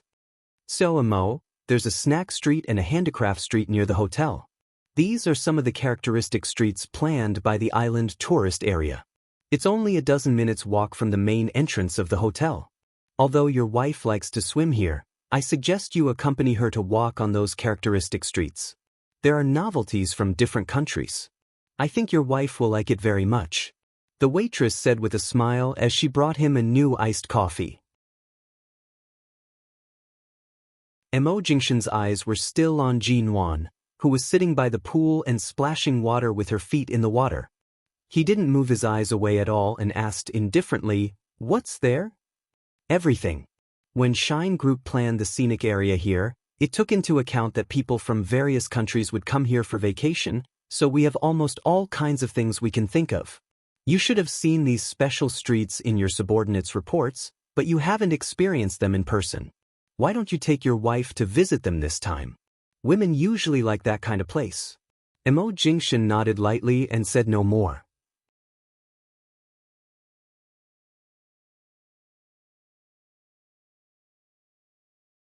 Chapter 708. Jinwan was almost addicted to the feeling of swimming in the water.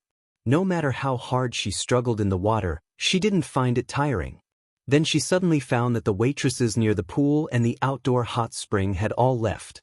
She came out of the water, raised her hand to wipe the water off her face, and looked back at the place where Mo Jingshan had been sitting, only to find that Mo Jingshan had also disappeared. She was startled for a moment and then scanned the surroundings. She did not see any trace of Mo Jingshan after looking around for a long time. Jinwan's eyes immediately panicked. She hurriedly swam to the side and was about to go up. All of a sudden, her waist, which was submerged in the pool, tightened, and someone was pulling her down. She instinctively screamed, but before she could finish, she was dragged into the water. In less than a second, she felt suffocated underwater. She hurriedly opened her eyes, only to see that Mo Jingshan, who had been sitting above, had entered the pool at some point. At the moment she froze, he pulled her into his arms and kissed her lips underwater, as if he knew she was suffocating and gave her 2 breaths of air. Jinwan was first startled and then stunned. When she came to herself, the man carried her out of the water because he didn't want her to be too uncomfortable underwater. The moment Jinwan's head came out of the water, her eyes widened. You. She couldn't say a word. The man swam with her to the edge of the pool, let her lean against the edge, and deepened the kiss. Just as Jinwan gradually relaxed in his arms and instinctively raised her hands to hold his neck and carefully responded, the man suddenly stopped. His dark eyes looked at the passion in her eyes and the innocent look of wanting to cooperate with him. He chuckled and said hoarsely, "Do you know how I feel after watching you swim in the water for a whole day?" Jinwan hadn't extricated herself from the kiss. Because of his words, she looked at him with a blush. "How do you feel?" The man's hand was directly under the water. He took her hand and moved it toward his lower body. Jinwan didn't understand what he was going to do, and then her eyes gradually widened. Finally, she said in surprise, "What did you put in your pants this time? You won't let me see it every time." Because her hand curiously touched around, the man, who had only wanted to tease her, instantly let out a muffled groan. He pressed her firmly against the edge of the pool and abruptly pulled her hand out of the water. Jinwan glared at him. "Cindy, if you have something good, just hide it on you." The man sighed. "You really want to know?" Jinwan nodded very seriously. "I'll tell you tonight, huh?" The man hugged her. After all, he had sat by the side and endured for a day.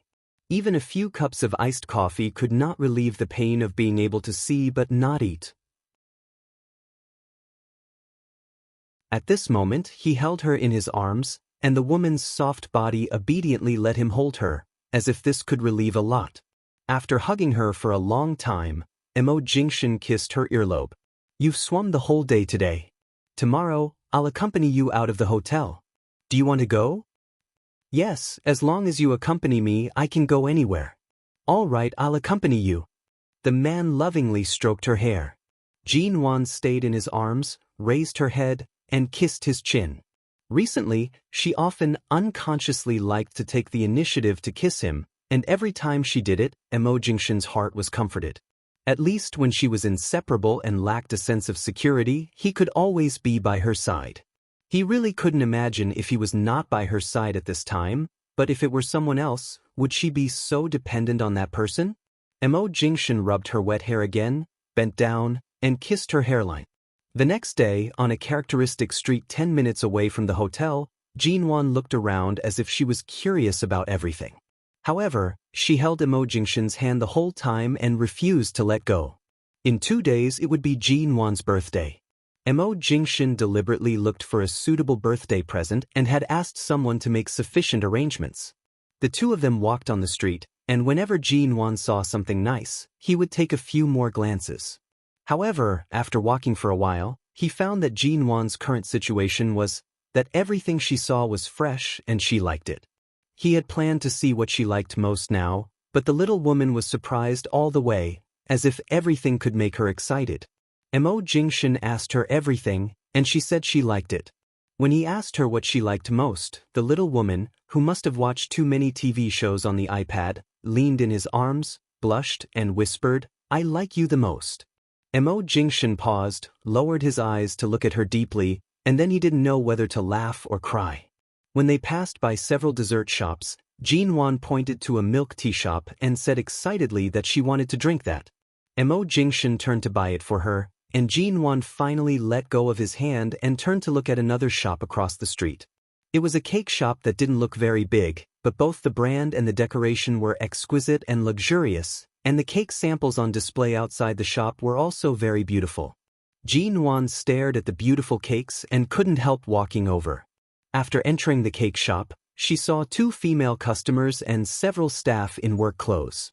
On the most conspicuous table in the front was a sky blue cake with 9 layers, on which there were dozens of little swans made of various kinds of sugar-turning techniques, and other decorations made of sugar-turning techniques. In short, it was a luxurious, beautiful, and delicious cake. Jin Wan stared straight at the cake, walked over, and looked at the vivid little swans on it. She reached out to touch them carefully, but because she knew they were food, she paused when she was about a finger away from them. Then she put down her hand resentfully and didn't dare to touch them. Jin Wan stared at the cake with her eyes fixed on it. She looked at the cake with a smile on her face. At this time, a sharp-eyed staff came over. Many people here were Chinese. Seeing that Jin Wan was dressed like a Chinese, she came over and pushed Jin Wan, who didn't dare to touch the cake, aside. "Hey, miss, this 9-layer cake has been ordered by the 2 beauties next to you, and it's very expensive. Don't touch it." You're tuning in to the Passion Pages YouTube channel. We're so grateful for your support, and don't forget to subscribe to join us on this incredible journey through captivating stories. Your generosity through donations truly makes a world of difference, as it's the primary source of revenue that allows me to expand and enhance this channel for you. Thank you from the bottom of my heart for being a part of this adventure.